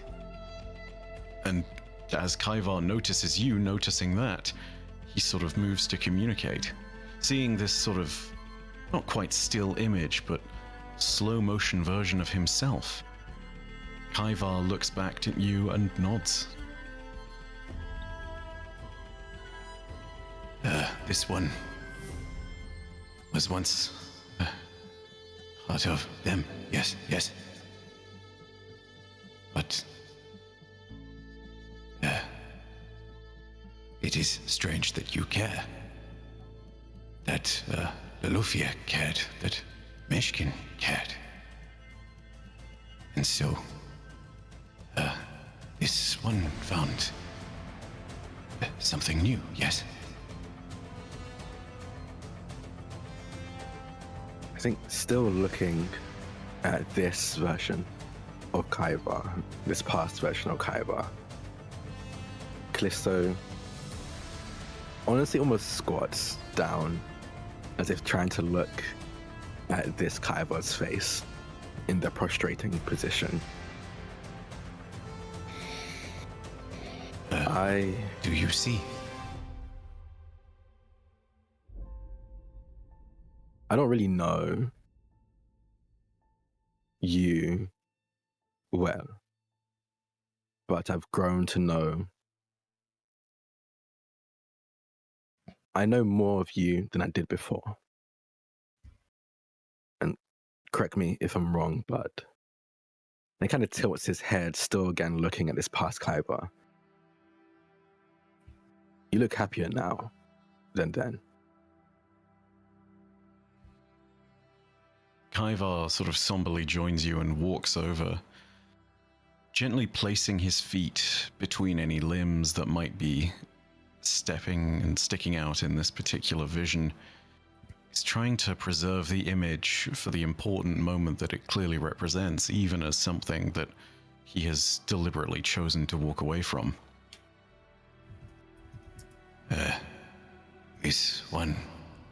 This, Kaiva, before you, did not know happy, did not know choice, did not know care. Yes. This, Kaiva,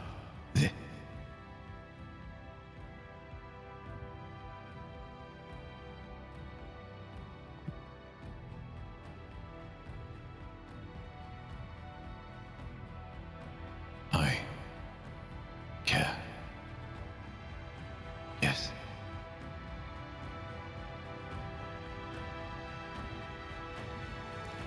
And you start to feel that plane gently falling away.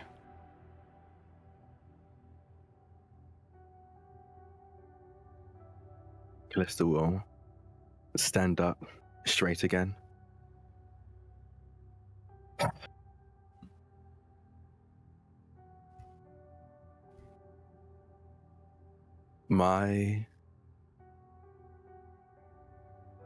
My parents, they,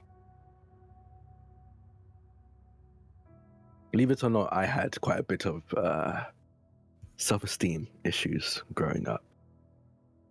And it was very hard to tell. A lot of it came from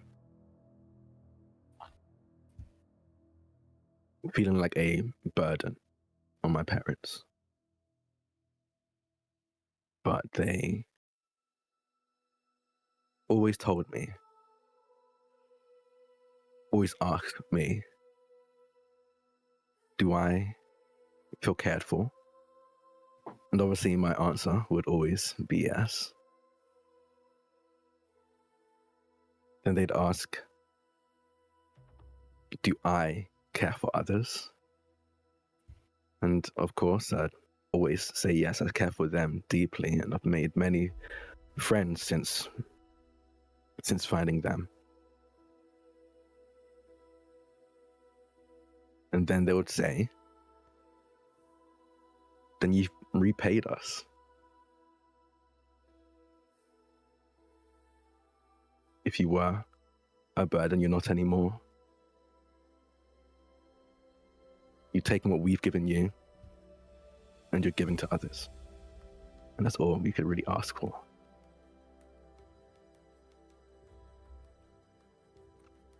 So,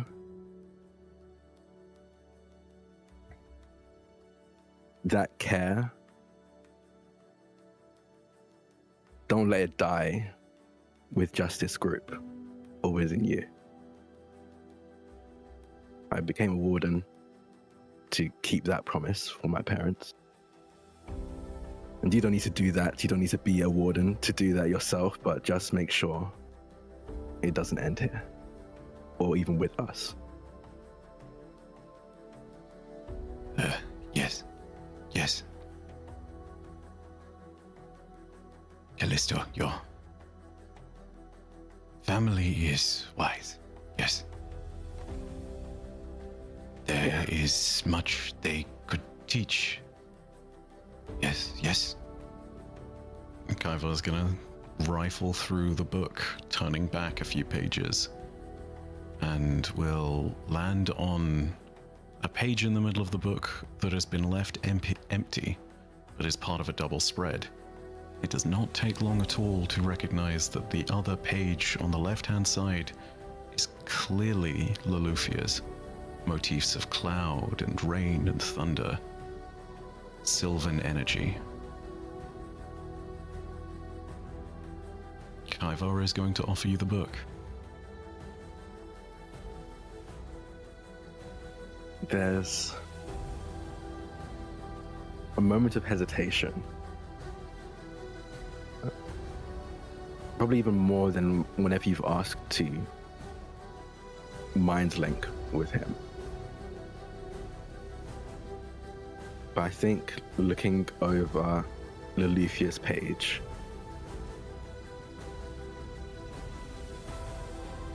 he will briefly look over his shoulder at Loluphia, probably seeing her speaking with Myshkin, and then turn back to you, Kaiba. Don't know if I have much of a story to tell, but okay. And he'll place his hand on the page.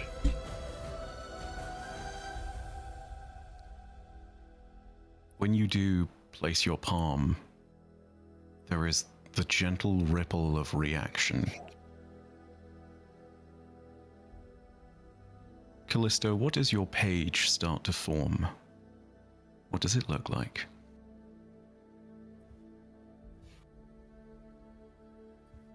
I will answer that question with a question.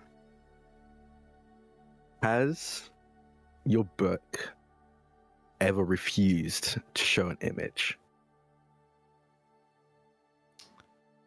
No, but it's also very much based on impression. The book is not furtively seeking through someone's story, trying to find hidden pieces of information. The book is more of a reflection of you, but also it is a reflection of promise and memory. This does not need to be an uncomfortable experience unless it's something that is intrinsic and something that needs to be remembered for the character. This is very much in your court, Drak, and very much in Kallisto's way. Oh, trust me, this isn't Kallisto. So I suppose I'll describe that something that maybe is the first time Kaiba has witnessed something like this then. As this ripple of reaction spreads across the page, you see a silhouette of, we can only assume, is Kallisto.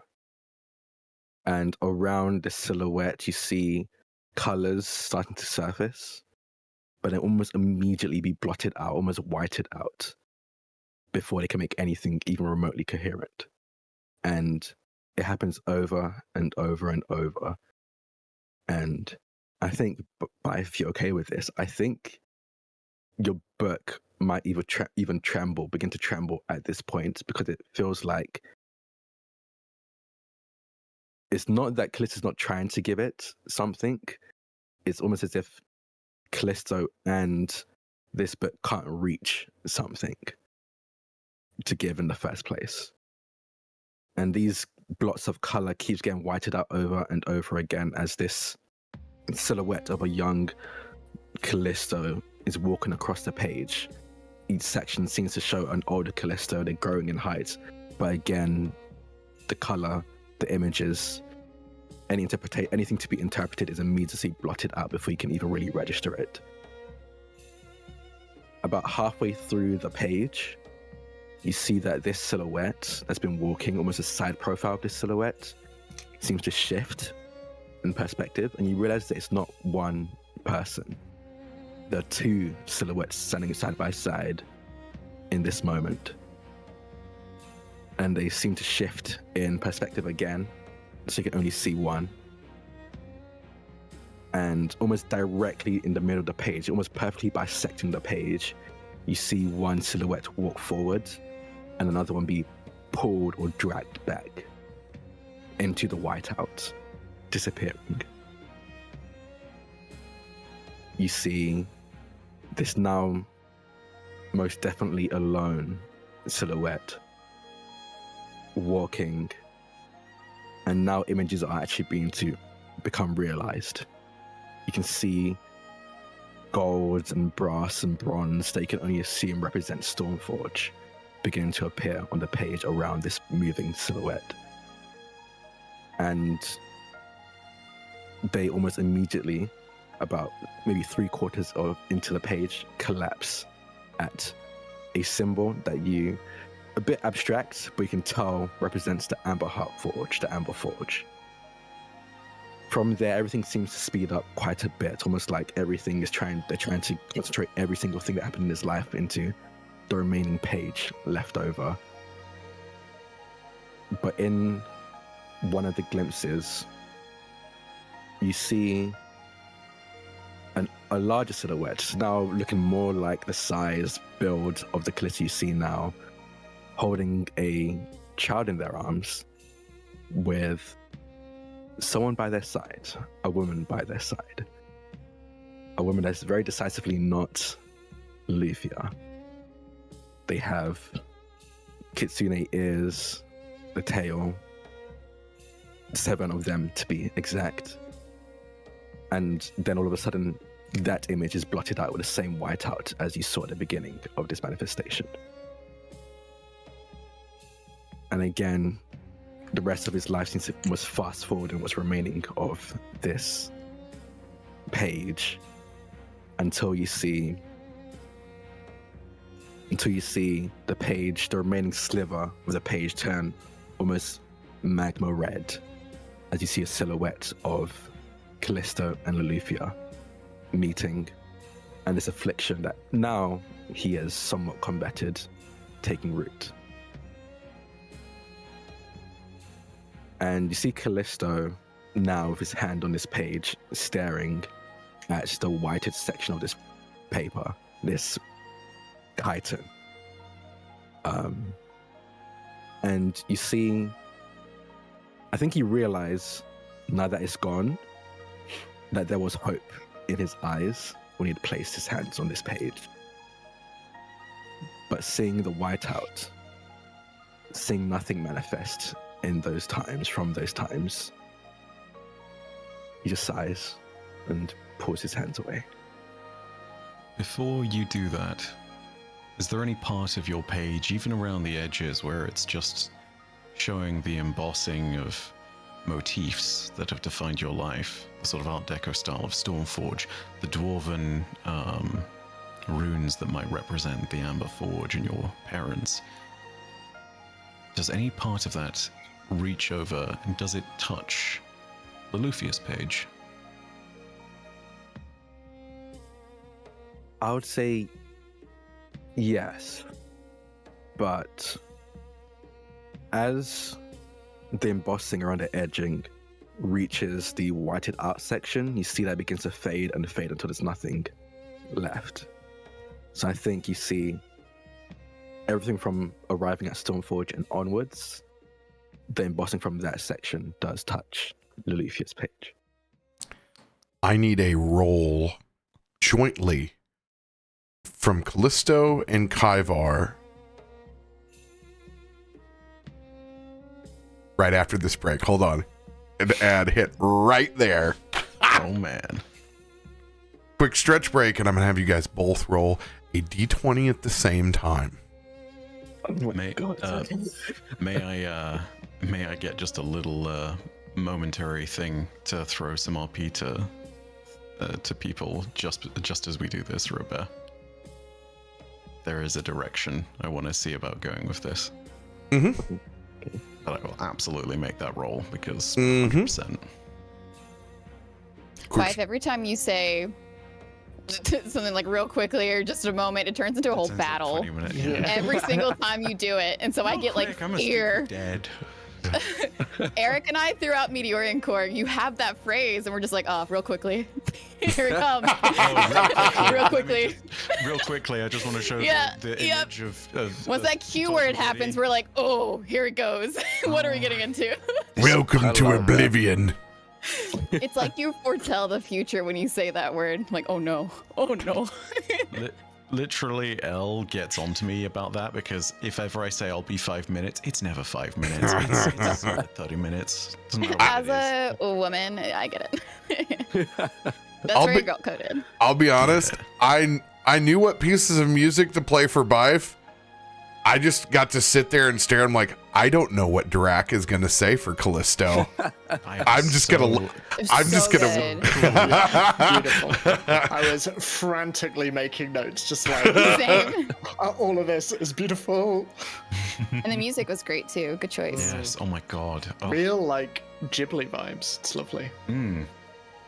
Oh my gosh, you hear that, Drak? Lisa's a Ghibli character. Cute. Yeah. Honestly, Ghibli Probably from, characters like, are actually Princess very Mononoke. devastating. Yeah. Yeah, but say you fit more in Princess Mononoke. Let's be real. Yeah. This isn't some Totoro moment. Even Howl's moving castle is pretty devastating. Yeah. Yeah. It's really funny because I remember a lot of people being like the kind of like not distilling, 'cause I think distilling is like not the right word for it, but like the simplifying of Ghibli into an aesthetic. Mm-hmm. I've been like, oh, just a cute aesthetic, but it's like Ghibli is honestly deeply troubling a lot of the time. Yeah. Like it's very upsetting. It's because they're like covering very upsetting and real themes. the moment you sit there and realize that like a solid high percentage of Ghibli stories are set in a post-apocalyptic series of worlds, you will realize, oh yeah, no, this entire thing is sending a very distressing message about what the hell's happening right now. Yeah. And, yeah, we should really be listening to this, guys, please, no, guys, come back. I swear to God, if you've, I know it's like Spirited Away, but please, it's not the only one that exists. There are so many more Spirited good Away ones. is terrifying. It is I had also nightmares about my parents turning into pigs. That is like people turning into animals. I realized it's like been a key traumatizing thing from like people's childhoods because we had Pinocchio, everyone turning into donkeys, which is Yeah. horrifying. Yep. And then Spirited Away of parents turning into pigs, which is horrifying. Even No Face is a terrifying creature, especially near the end. Yeah. Ugh. Pigs and never forget trauma that just image. go hand in hand. The first time you end up reading Charlotte's Web, Animal Farm, yeah. just nothing. Yeah. Children pig drama. Closest animal in some ways to human beings, and boy oh boy does literature lean on that shit. We are back. The scene is yours. You guys can wait on that roll whenever you finish up. As there is even the briefest of touch from one page to another, Loluphia, how does your page react?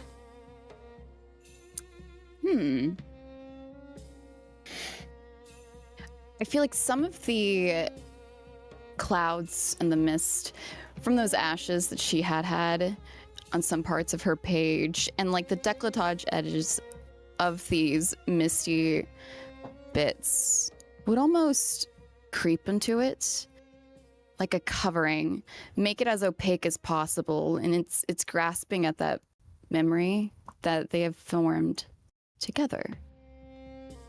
And it has a radiating light that slowly begins to beam through as a warmth forms amongst just this spot of page where it's touching. Yeah.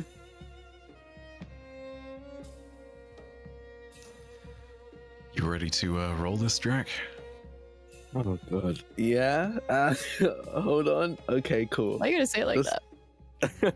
Just say when. I get to roll at exactly the same time, right? Say when. Yep, absolutely. Call it, my guy. Count it down Okay. from 3. Yeah. 3, 2, 1.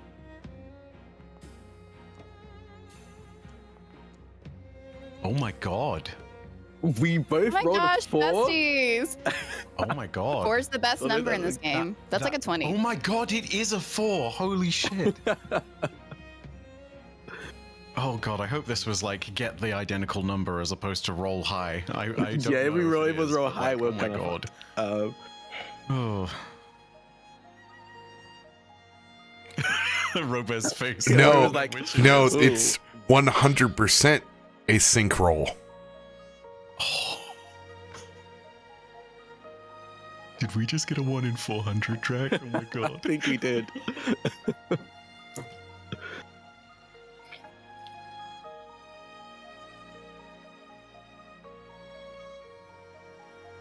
I need everyone to take their headset off except for Drak. Oh. hell yeah. Here we go. Have fun. Oh, boy. Oh no. Drak. I want you, if you are comfortable because of this scenario and the bonding on the book, I want you to reveal a certain amount of your unknown past. Oh, okay. I want you to be comfortable with what you pick, but I want you to reward something to manifest on that page for you to share that moment with Kaivar. Okay. If you need a little bit of time to decide, we can hop over a scene for a minute. It's your choice. I have an idea. I think. Okay. As long as you're comfortable with doing it and roaring the roll, then let's do it. But I want to double check with you. Yeah. Okay.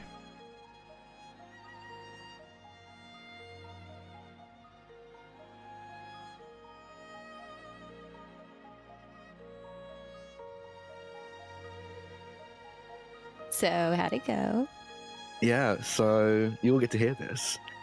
I think as Kallisto's pulling their hand away, just from the positioning of their hand, and I think just they focus on the whited out section of the book, the page, as they see disappointment wash over their face, over their expression. First at the page, and then almost at themselves for expecting anything else.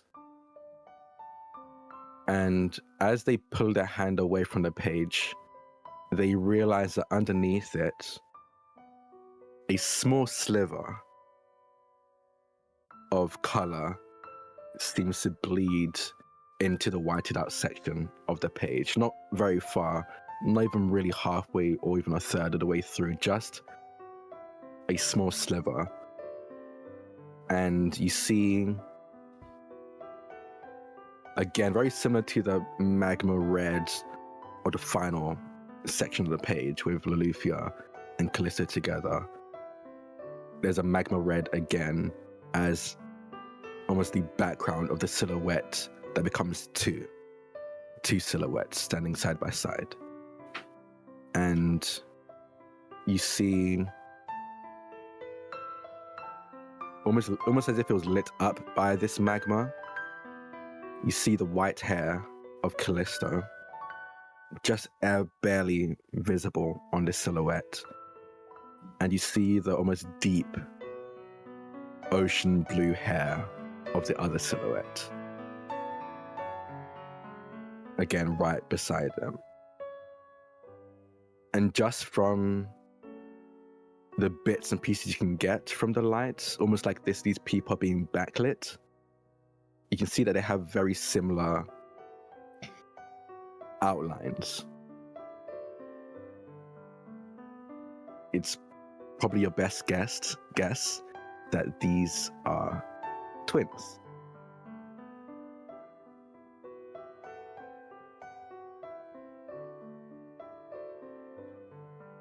But that's as far as it goes into the whited out section. After that, if the color fades again and it's blank.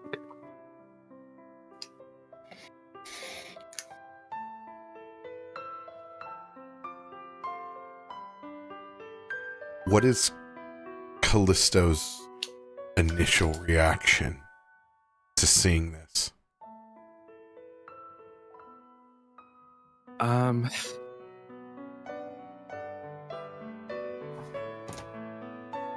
I think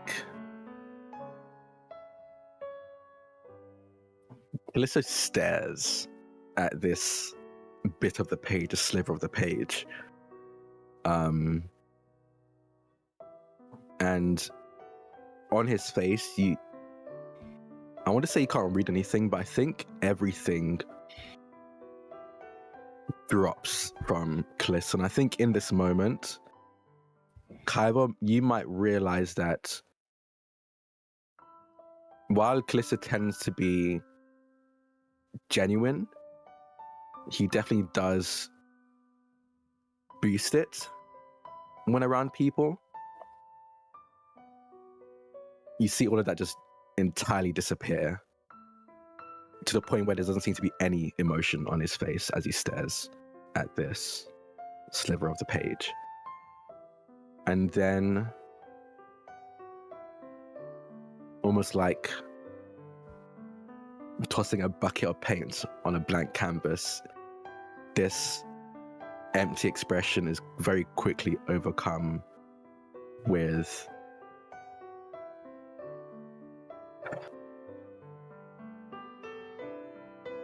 I don't even know if he knows what he's overcome with. Almost like an intense feeling of realization that it brings him to tears.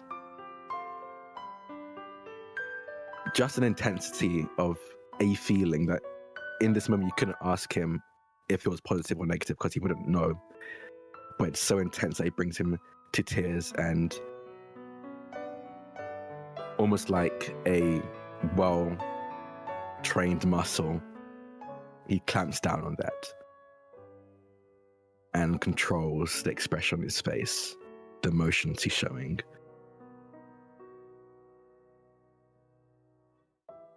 Well then,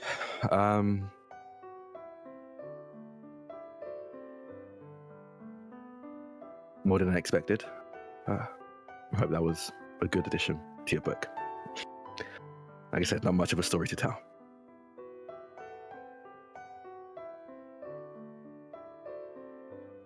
You say there's not much to tell. Yes, yes.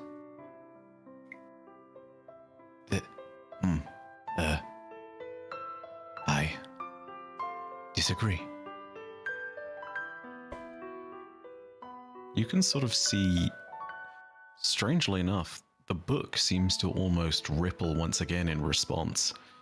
You know that it's formed on its tome edges from that sort of chitinous, almost wing membrane. And it doesn't quite flutter in response, but it does give enough to sort of subtly shift. Sort of almost as though in agreement, in assent. There is a degree to which you don't know how much has or hasn't been recorded. It's very clear that there is a lot that is still hidden. But who knows? Maybe there is more. It's a very odd sensation, because you've only ever seen the book from afar, but you will then see how it closes itself with a sort of sudden thud normally, but in this instance, it almost creates enough momentum to just sort of gently flip it over and closing, like so. Pages coming to a nice, well-folded close on itself. Kaiva will pick the book back up.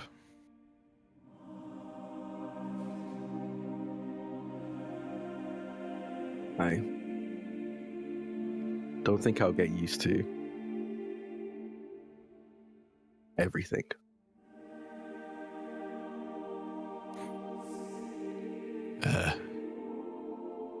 No, but thank you for caring. Yes. And Kaiva is just gonna curtly nod and turn away, almost looking like a fish out of water with the way that he walks, with the way that he's clutching the book closely to, well, where his chest would be were it not for the strange cavity of an S shape in the natural curvature of his body. The way that he holds the Vox, you can even see, is sloppy by comparison. Go ahead and roll an insight check, if you wouldn't mind. Yeah.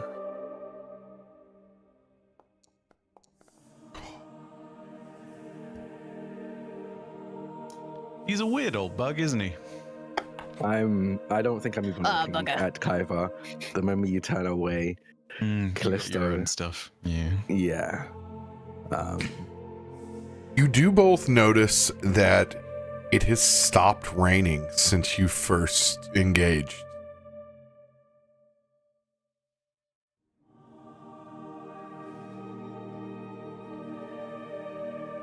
There's an era of calm and that intense fresh rain and ozone smell. A bit of renewal presence in the air.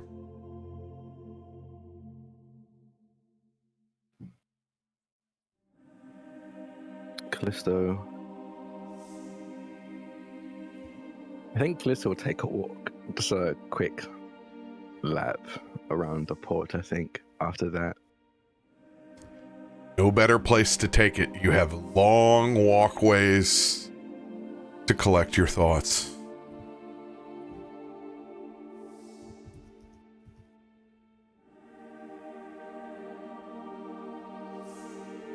He doesn't dawdle, he doesn't take too long. He just does a quick walk to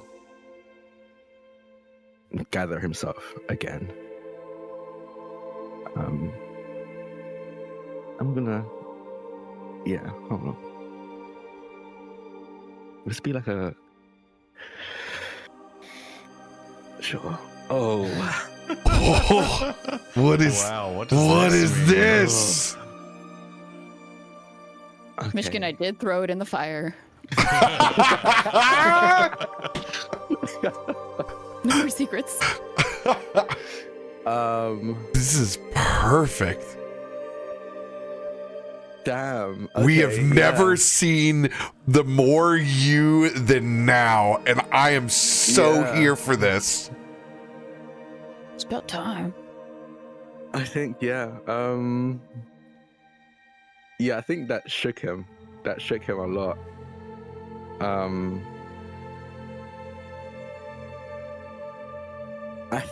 I think this Nat 1.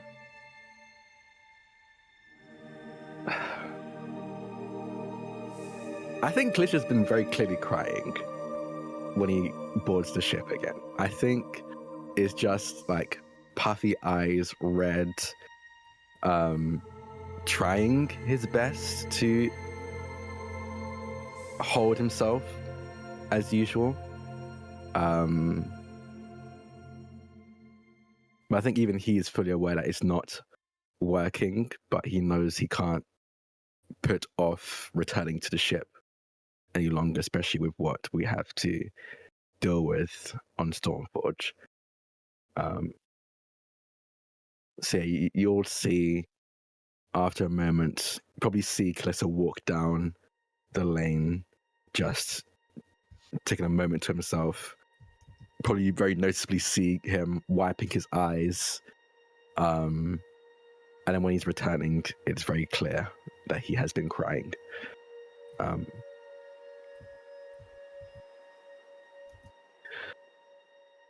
We're ready. We're ready to go. I think with everybody boarding and she's been patiently just waiting for you, not approaching, not utilizing their necklaces, but watching. Even as you come up and approach, I think she would almost cut you off from just continuing on to the ship and embrace you. She wouldn't say anything, but she would just hug you. Is everything okay? Pulling away. It's not me that's crying, right?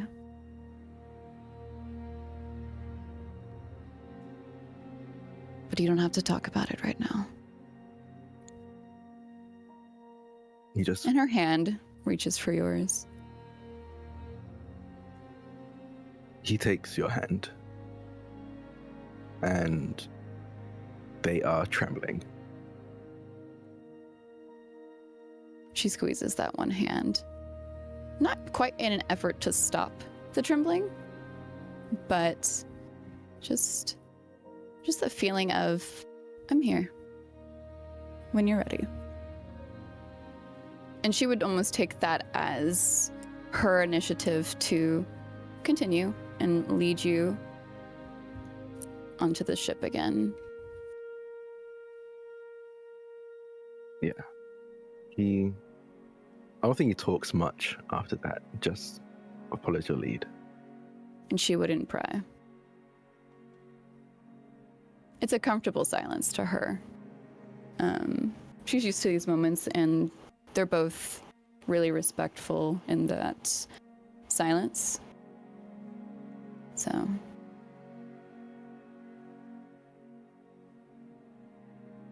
Myshkin just watches from afar. And Kilthad, are we ready to hoist anchor? Well, I'm not entirely sure what you say. Not only that, I've had enough time to prep a meal. Oh, good. I was thinking something spicy this evening, and, well, I'm rather proud of it. Like, Sylph, you'd be surprised just how many spices they have over inside the commissary in this skyport. Probably overspent a little bit, but I don't get out enough in a situation to buy, well, comforts enough. Life is for the living, Kilthad. Indeed. Szechuan Cloud Dragon?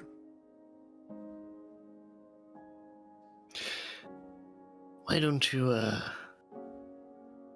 ask our friend over there? and he nods to Farouk.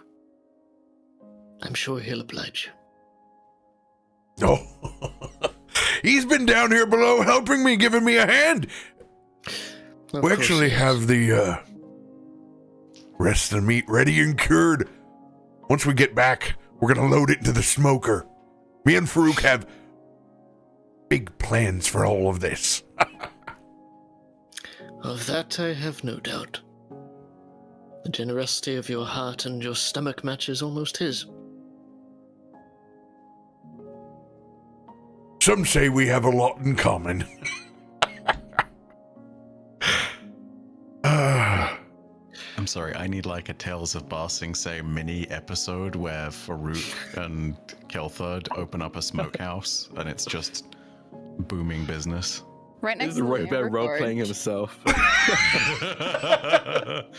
Multiple RoBear personalities, going into all in the same food truck in my imaginary world. I just want to hear you get confused on which accent is which. Like, It who am I happens. talking as right now? Yeah. It all blends together. Kelthad's gonna look up over the deck and see this juxtaposition. Kaivar walking with a bit of a weird gait, kind of corn cobbing around. Myshkin probably being the most of himself, a bit inquisitive and a bit brooding. And he's going to look over at his favorite couple in the entire world. And he sees you both for the humans that you are. Not wardens, not heroes of the day. A husband and wife that just really want to go home. It brings a little bit of a tear to his eye. Let's get this thing fired up, shall we? I think it's time to go home. hands you a bowl of Szechuan Cloud Dragon and freshly fluffed rice and vegetables in an immaculate sauce. Not too hot, but plenty of flavor. And you guys hear the hum of that airship fire up once again. Lights coming on. And a nice kind of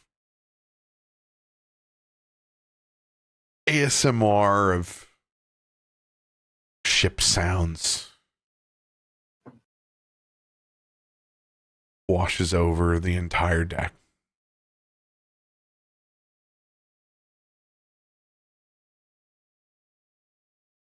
Anything anyone's doing before we begin to float away from this skyport? Ollie would happily be enjoying your food and bringing Kallisto a plate as well. Not waiting for him to outreach to accept, but setting it next to him as she sits in front of him, probably each on a crate across from one another. And similarly to before they had ventured off, she would be taking her bites and like waiting for him to also eat. It's good. Yeah, he eats. I think this is one of the best ones I've ever had. You've really outdone yourself this time, Kelthad. As you can see, the two are talking counterpoints over that handful of packets of seeds and spices that Kelthad has procured. Myshkin goes and sits over to Kaivar, and as always, has a cup of water, a little bit of bread, and this one saw what you did for our friend over there.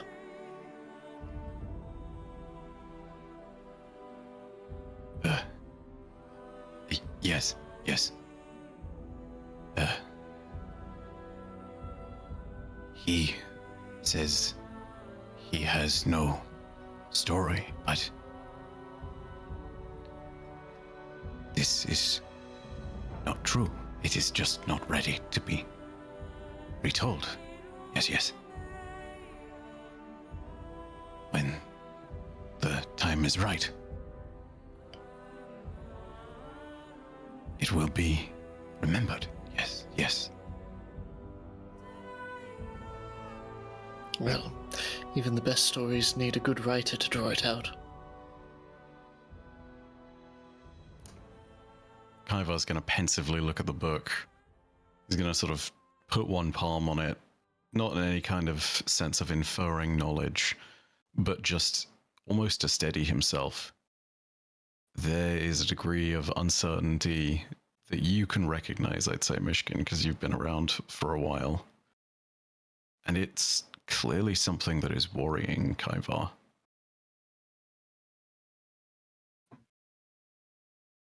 If you want, you can also roll that insight check. Yeah, go on then.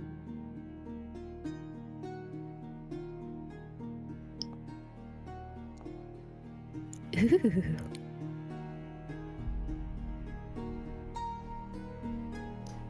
We'll keep that in mind as you continue to ask questions.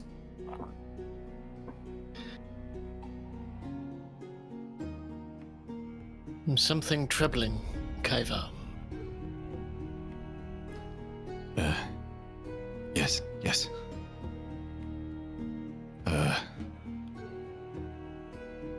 Sometimes life is like,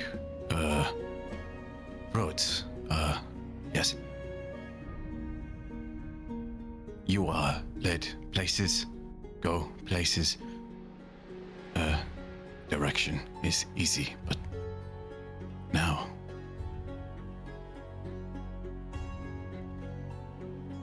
I feel like this ship. Yes. No roads. Any direction can be taken. Yes, yes. Forgive this one if this one speaks out of turn, but this one gets the sense that Kaiva, until coming to Stormforge, moved by predetermined paths. Is this one correct? Yes, yes.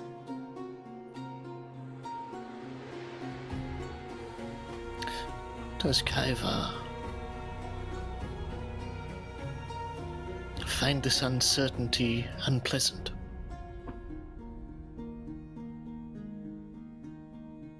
Yes, no.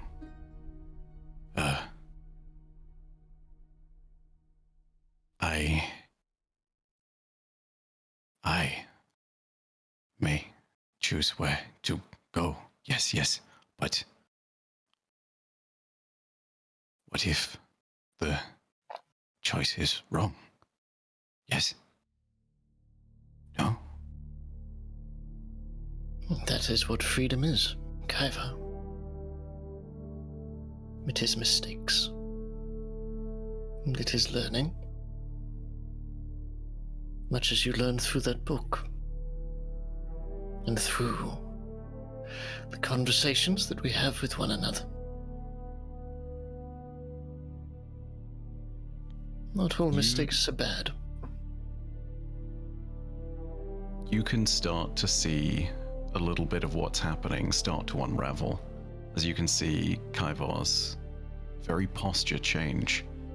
There is a rigidity to him that no longer exists. There is something else that has taken its place. It is, as you have described, it is both the joy of possibility and the burden of responsibility, both of which are brought by freedom.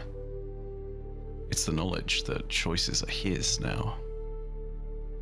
And quietly, without really asking, almost forgetting, he reaches out and touches your arm and forms a momentary link. Not in the same manner of creating a plane, but just for the sake of physical touch and knowing that someone is there. And he will reach out psychically to say,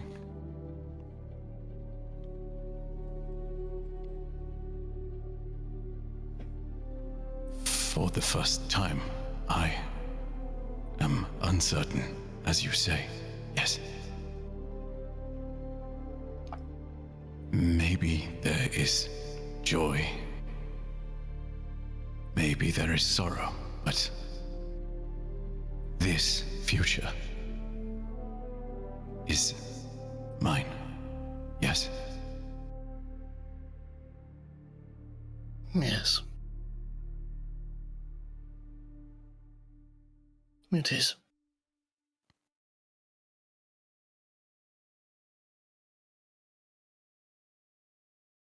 It is a gift you have all given to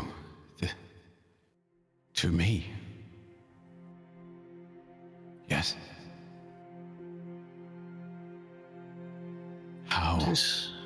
How do you keep it all in your head? How do you know where to go? How do you make these decisions? These are all things I will learn for the first time, yes, but I wish to walk with your surety and Loluphia's rage and Kallisto's care. I wish to be me. Kaiva, if you look at me and you see surety, I promise you, that is not the case. That freedom, that uncertainty you speak of, never really leaves you. It's the awful secret they don't tell you. That rage you see in Loluphia is not just rage. There's tremendous love. Love that rages like the winds, admittedly, but also soft, like the breeze. And as for Kallisto, there's calm, but there's passion, and bravery, and hurt. We all of us contain multitudes, Kaiva. Yourself included. And it is impossible to hold all of these things in one being, and yet here we are. I thought myself defined by one thing for a very long time also. I was wrong.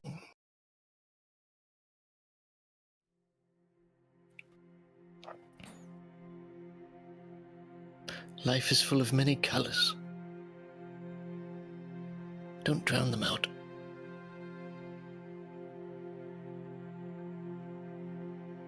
It will be good to choose, I think, to have purpose. Yes, purpose, but one I choose. This is like freedom, yes? It is. The freedom to know and the freedom not to know as well.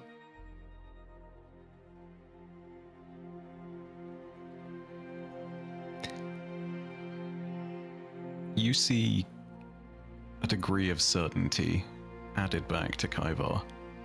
Not certainty that you would see from someone who absolutely understands where they are, but at very least the steadying of a ship.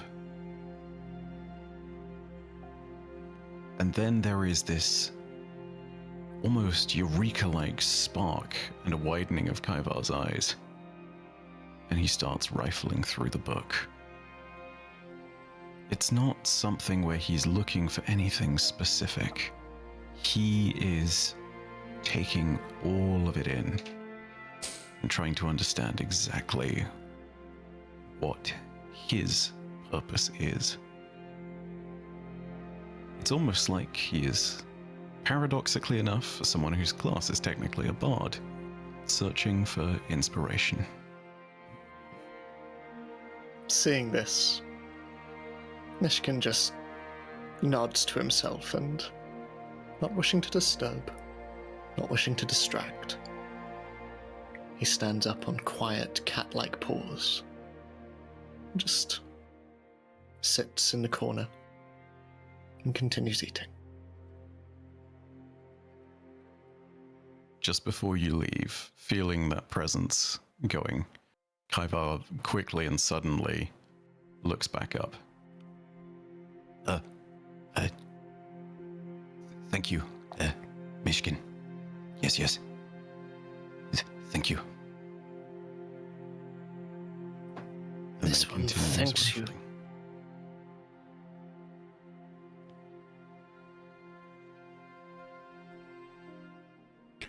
Watching you go through this book,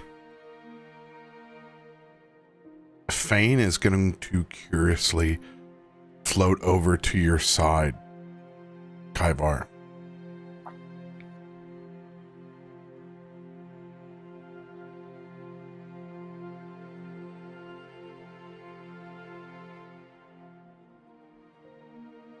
A seeker of knowledge. I see. Yes.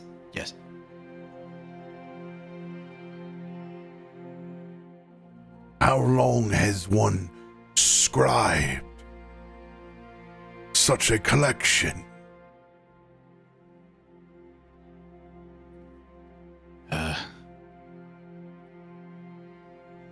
Too long. Especially for this. And Kaivar isn't using this one to refer to himself. He is actually motioning directly to the book.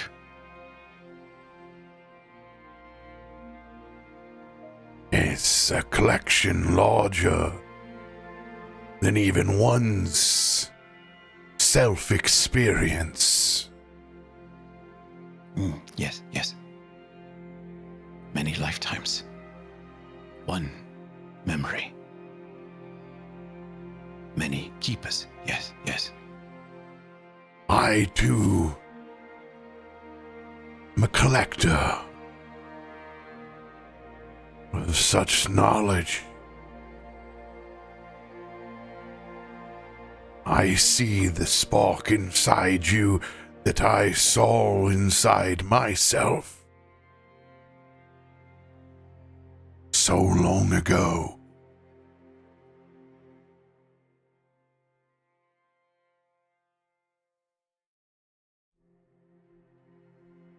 What do you wish for?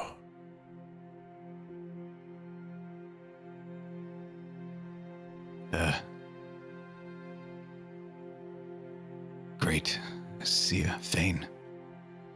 This is the problem. Yes, yes.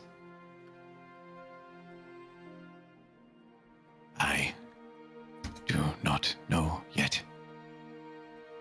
But these ones. And Kaivar is going to rifle through the pages and lands on the first few pages that were filled in the book. Namely, the pages of Chrissy and Farouk. And then he begins to leaf through, showing the other 3 pages. Myshkin, Loluphia, Kallisto. Ah, yes. This explains much. The presence of the Star Child still lingers on all of you.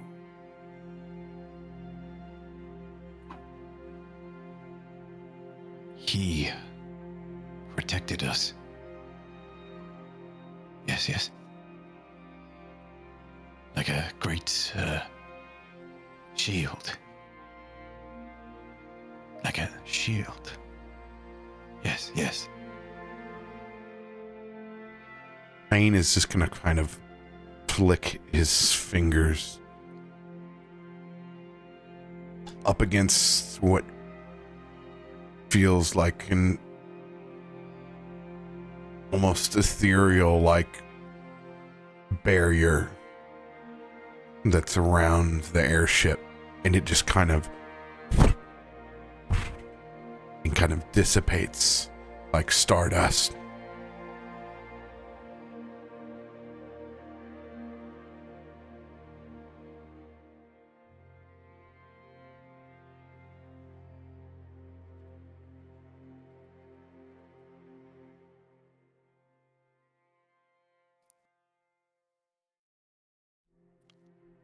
Kaivar.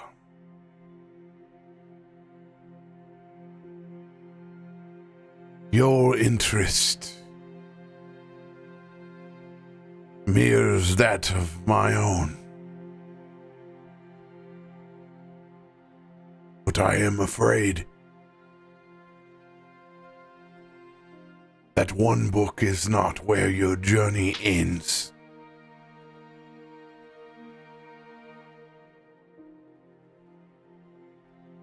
Do not be afraid.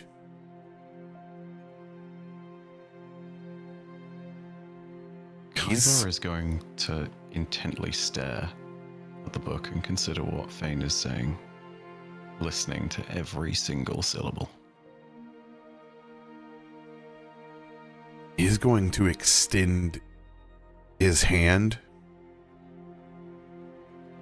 And it's like cards that fan out almost in an ethereal motion. And they start small, but they expand out as he fans 5 or 6 books in front of you. They are all Bardic lore, the same as your own.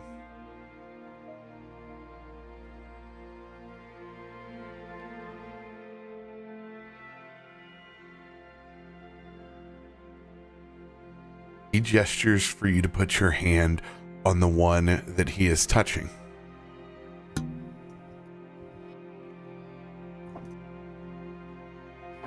Kaiva will definitely examine the tome momentarily before doing it, but he will acquiesce.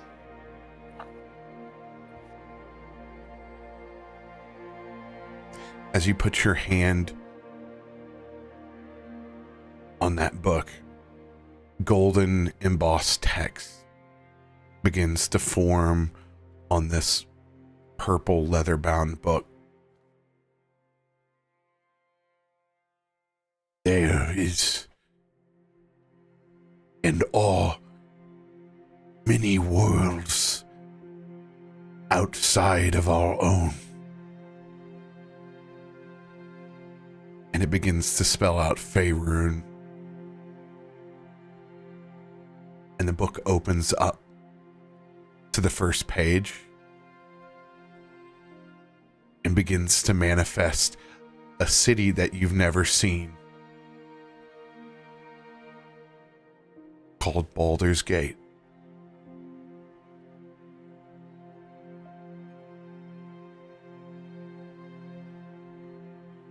There are places like our own that exist everywhere.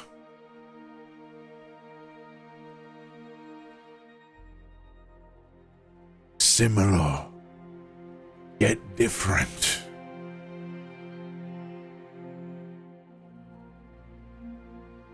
Creatures unimaginable.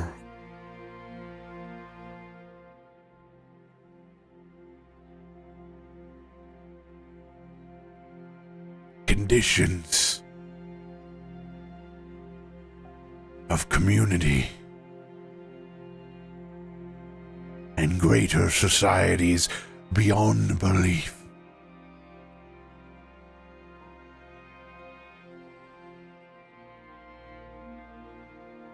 Do not be afraid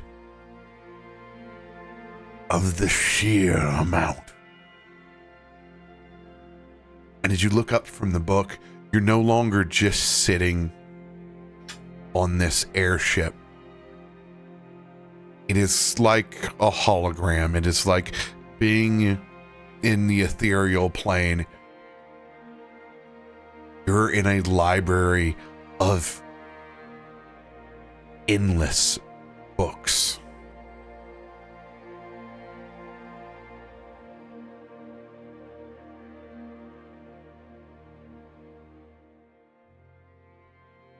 Strange places. As he opens up a secondary book that's next to your hand, as you see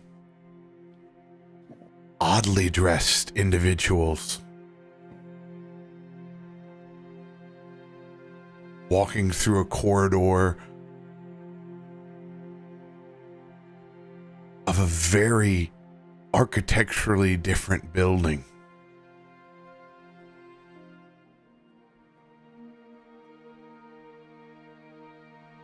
See, the style and the dress of these individuals looks like nothing that you've ever seen. Pass by a sign that says Eden Falls.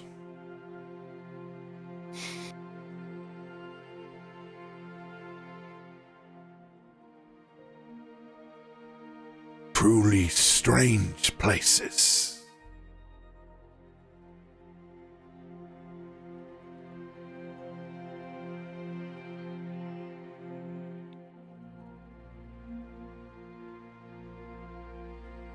will find purpose somewhere in here.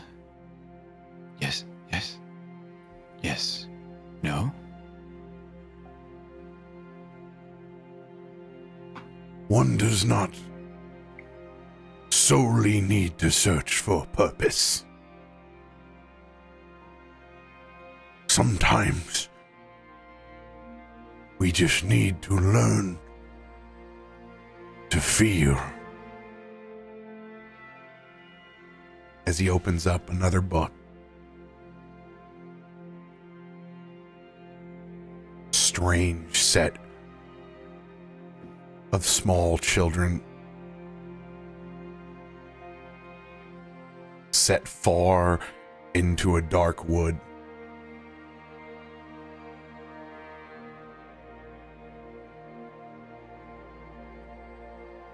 The expressions are that of which you've seen before. But it's almost Fae-like, intrinsic. How they animate and interact with each other.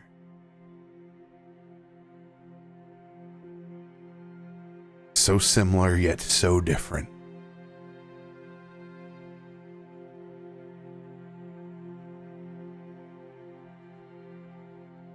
There are things far beyond just this brook, Kaiva.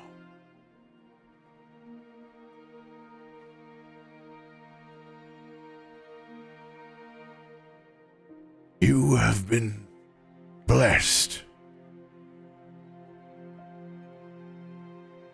by our order. It is your right to experience these worlds.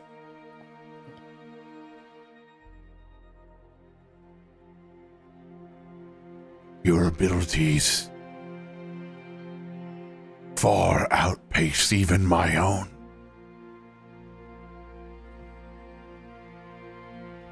Our library is our best kept secret.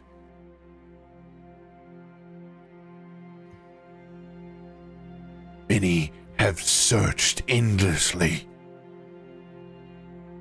to find our secrets, the true wealth of our order.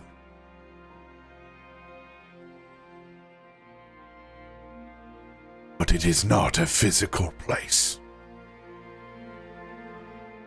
It is our collective consciousness.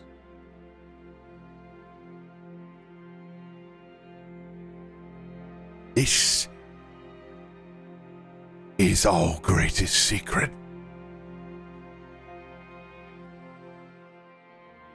Kaiva, I only ask of you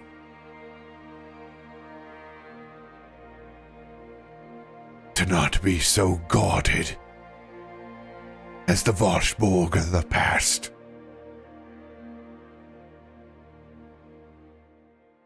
Share these worlds.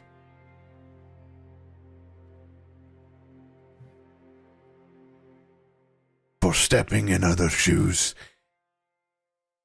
is the greatest experience one person can have.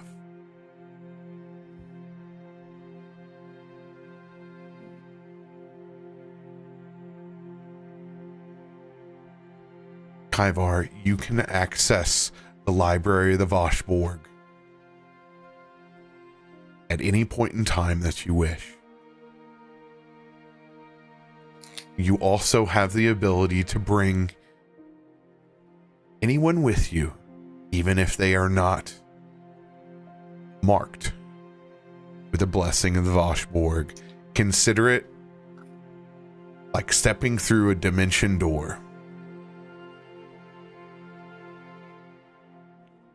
That's huge.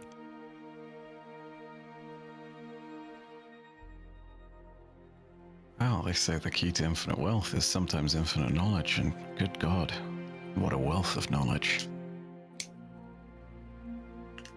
Kaivar will look around these shelves and briefly look through the tomes that Thane has highlighted. And then he'll reach out and pull a few more from the shelves, opening to pages, and he opens his own book alongside them.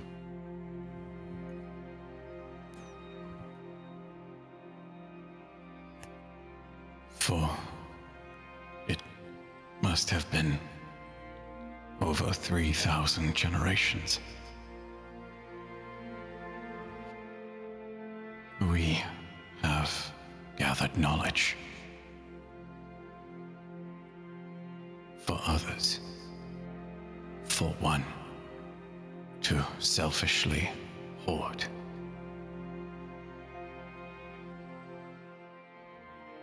It will be good to share this gift. I think. Yes? And maybe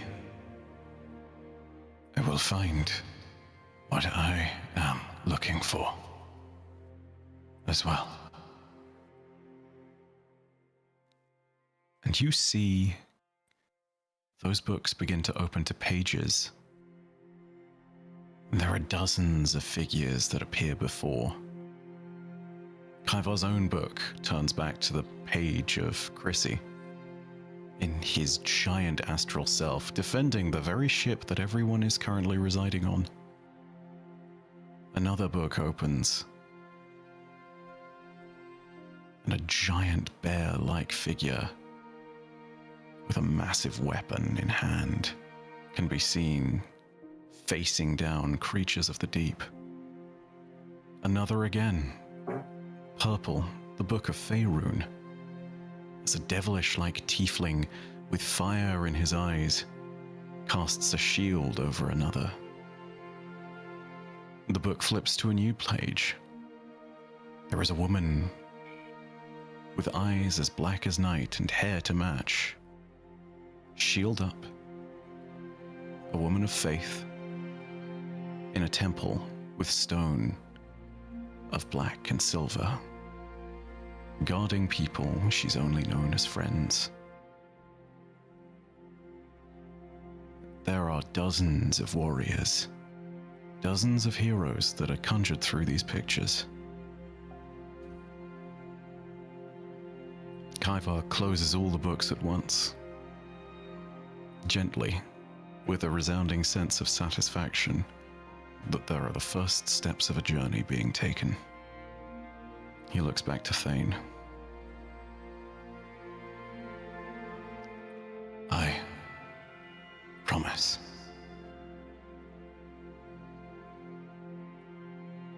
I shall share this gift. Yes.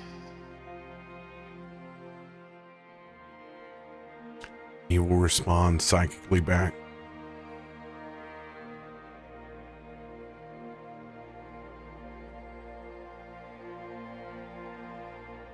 Thank you. Share it with the world.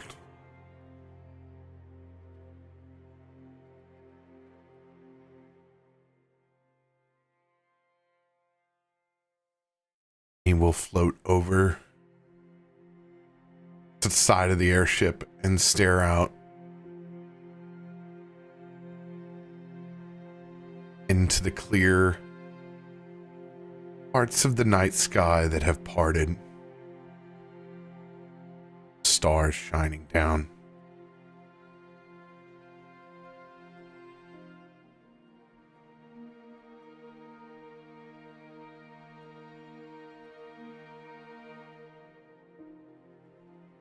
Anyone else doing anything topside on Horizon's End?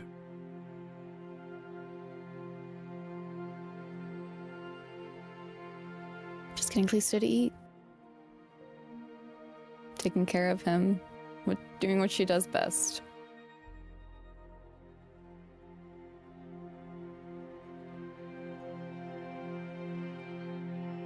Faroük will be doing his best job of tending to everyone's needs. Anyone that needs a refreshment, collecting empty dishes, a big smile on his face as he kind of walks down into the galley and sees all the stuff that Kaivar and him have harvested, turning such a negative experience, something where he thought he was possibly going to lose one of his friends, to now an evening meal on the way back home. So much stress lately.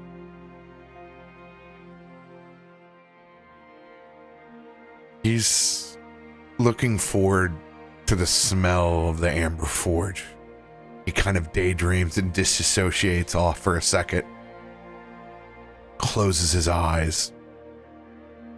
He can smell both the business and the bakery side of that hearth and forge. The heat that both melds metal and rises dough and bakes bread.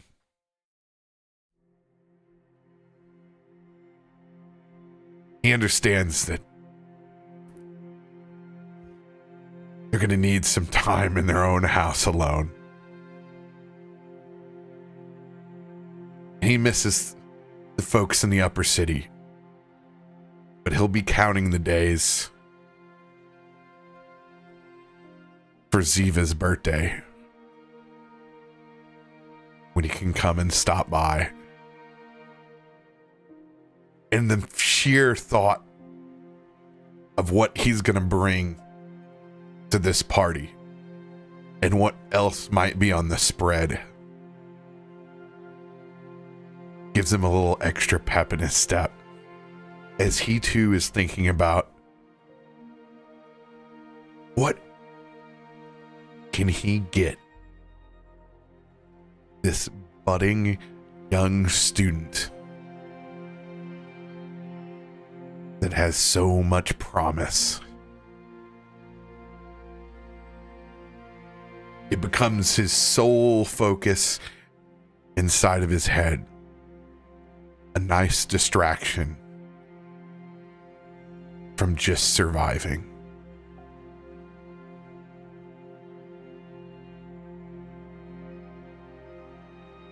The minutes pass like hours.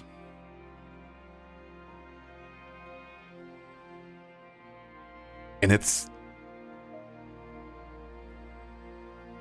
not long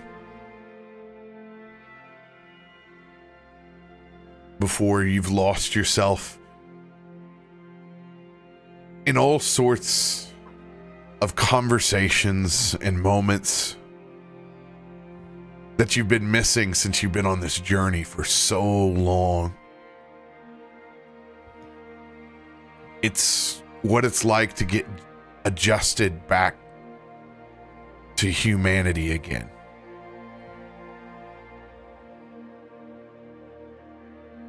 Part that you've had to file away to be a warden, to be an adventurer, wanderer.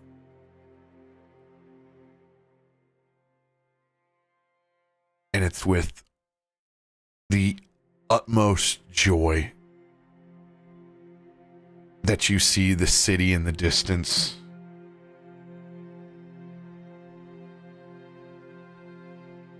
Right before morning. Something you don't get to see all the time. The forges beneath the city, lighting up the night sky. The city itself before dawn. The calmer moments before all the active parts, like an antique pocket watch, begin to move in their own unison and organized form that makes up the greater chaos of this floating metropolitan city.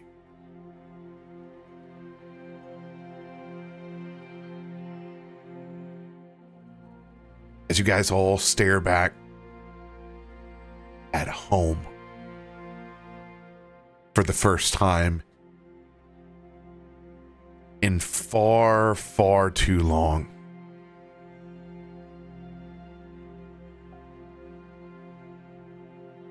You all hear the screech of Faroük in the distance.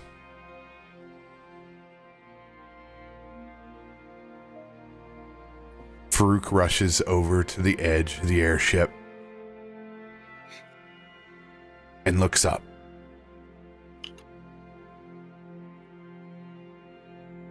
And you see him in his majestic golden eagle self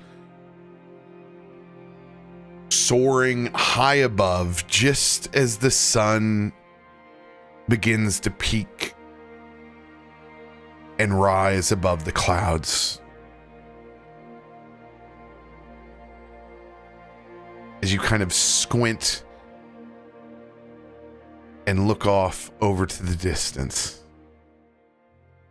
it is not just Faroük who is there. In a strong formation, you look and see a large V behind him. Sets of wings much larger than his. As you see a massive contingent of Aarakocra from the plane of air fly overhead. As you count the literal number, that's the first V of Serval.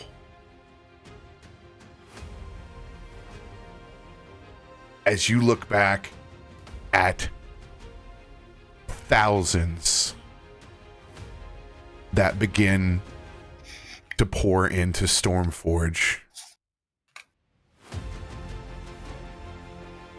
Faroük with a big smile on his face.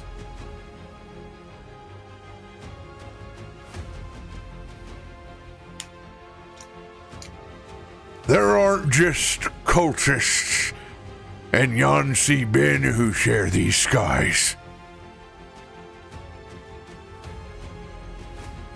There's a few friends of mine that would have a word in this. And that is where we will pick up next week.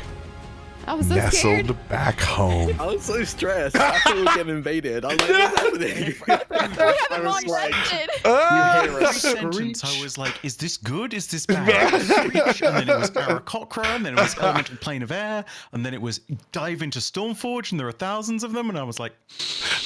I was like, damn, is RoBear like, use your gun now? You can use your gun, like, use your gun now. What's Also, a long RoBear, rest, Precious? thank you so much after we messed up our opportunity to do so. Thanks for plugging our shows in the middle of the episode. That was really, really useful. Yeah, I hadn't even thought about that. It was just fun Really? to get. I thought No, it was intentional. no, it was just fun to get to Never do. miss announcements ever again. Yeah, Why? It's better in RP. That was sick. That was beautiful. it was just a fun. It was just a fun opportunity to get to do.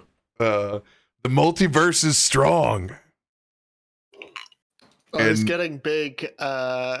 What is it from Castlevania? The Infinite Corridor? Yes. Yes. Oh my god. Oh, Big that's Bill Nye vibes. Have arrived. There are so many parts I want to go back and listen to. You guys are awesome. I'm just going to go and throw this out there, Drak. Thank you for making... well, for starters, thank you for completing the book, but also thank you for making that beautiful scene with me. I know we have built towards things with Kallisto for a long time. Oh my but god, it was the payoff, dude! It was the payoff! Oh my god. I can't believe you guys got the role too. Oh, That was wild. Double the fours. only way I was gonna ask you if you guys rolled the same number. Oh, And then I was like, hey, is it okay? Like, can we do It's that? a 4. 4's our number. I know it was 4. It was perfect. Oh, so good. If there are any other announcements that you want to let folks know about, now would be the time to do it. I don't think I have one. I don't remember the dates for it, so I'm quickly looking on Twitter as we speak. There we go. I'm going to be on Science and Sorcery on April 12th at 7 p.m. UK time, which I think is by then it's going to be 2 p.m. Eastern, 11 p.m. Pacific. Over on Science and Sorcery on Twitch. We're going to be we're doing a one-shot. We're raising money for PCRF, so raising money for Palestine. And it's Fiver, which is a horror teacher RPG, and I haven't played a horror teacher RPG in a while. So if you want to see me be horrified, check that out on April 12th at 2 p.m. Eastern, 11 p.m. Pacific, or 7 p.m. UK time. Love it. We missed this week because I was a little under the weather, but come check out Eden Falls every Tuesday on Wounded Warrior Project. To make up for the fact that we lost an episode this week, we're going to get 2 episodes in 2 weeks' time. So come along to that. We're in the second half of our season now. It's building to a very, very explosive ending. And our players are absolutely incredible. You can see the wonderful Becca Godsey, the incredible Justice Van Cho, the unparalleled Gabe Hicks, and the effervescent just Sam. Who said Edward mine? Spence. No. I already said mine. and the No, alright do. Ed Spence. And the alright Ed Spence, yeah. The will be healthier Ed Spence. Yeah. I just had it announced yesterday, but I did a pre-recorded podcast that will also be visual called Dungeons and Disabled. So it is DM'd by Steve Saylor, who used to go by formerly Blind Gamer Steve. And every single castmate has some form of disability, and we had the choice to be able to add a disability onto our characters that would affect them, or we could not, but everybody chose one. So April 3rd, that will air, and you can find out more information at dungeonsanddisabled.com. Fun stuff. I'm very stoked for that. Yeah, it's so good. Steve's brilliant. Brilliant. Also, Sam put in the chat, because I just need to bring it up because I think it's very funny. They're like, imagine the Stormforge group in the backwoods. How that would, That would be so wild. I just started thinking of things. I was like, this would not make sense. I don't think it would work. The Fiend's just coming out and being like, nope. I'm on. Well, still, imagine those kids in Stormforge. Ziva and those kids would wreak havoc in the Stormforge. I can imagine them being like a little rogues guild going Move on. over, Colby. I have new friends. Angie would have sent Stormforge rocketing to Earth within the first 2 days of being on there. She teams up with Yancy Ben. Hey. Fane is very enamored with your leather jacket, Sam. Just be like that. And if you're at PAX East this weekend, stop by the Voodoo Ranger Bar. I will be there. I will say hello. I will offer you a hard charge tea. If you need to charge your phone or just hang out, that is where we will be this weekend. Main floor in between the food trucks and the entrances to the con itself. We got 3 times more room than we've ever had before. So hopefully it's a little less claustrophobic there, because our area fills up very quick. Speaking of, if you're around the Voodoo Ranger booth on Friday and Saturday around 2 p.m. local, you can see me at 2 different D&D tables. Ooh, wait, that we're setting up. D&D? Yeah, doing 2 different one-shots. In the Voodoo Ranger Lounge. Let's go. I'm so excited. I'm so happy for you. You get to play. It's going to be awesome. Twice. What a gamer. What a gamer. That'll be it for us this week. We'll see you all next week back in the Stormforge. Bring your bread. See you all then. Bring your Bring your Bring your mayo. mayo. Oh, Damn it, Sam. Oh, it's all I there was gonna preserved. say zucchini bread, and you guys did the mayo again. Come on. So I was gonna say zucchini bread, but we had to keep it true to Mayo Forge for this episode. Yeah, we had That's fair. to. That's very fair.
What's going on, everybody? CaptainRoBear and crew here for Stormforged, episode 38. I didn't have my cheat to look at. I had to go off my memory. I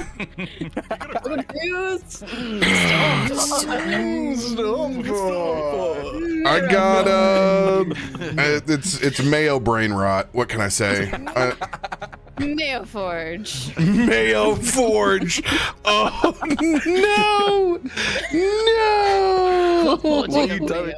What people don't know is that in Stormforge, one of the key components of making crafting magical items is mayo.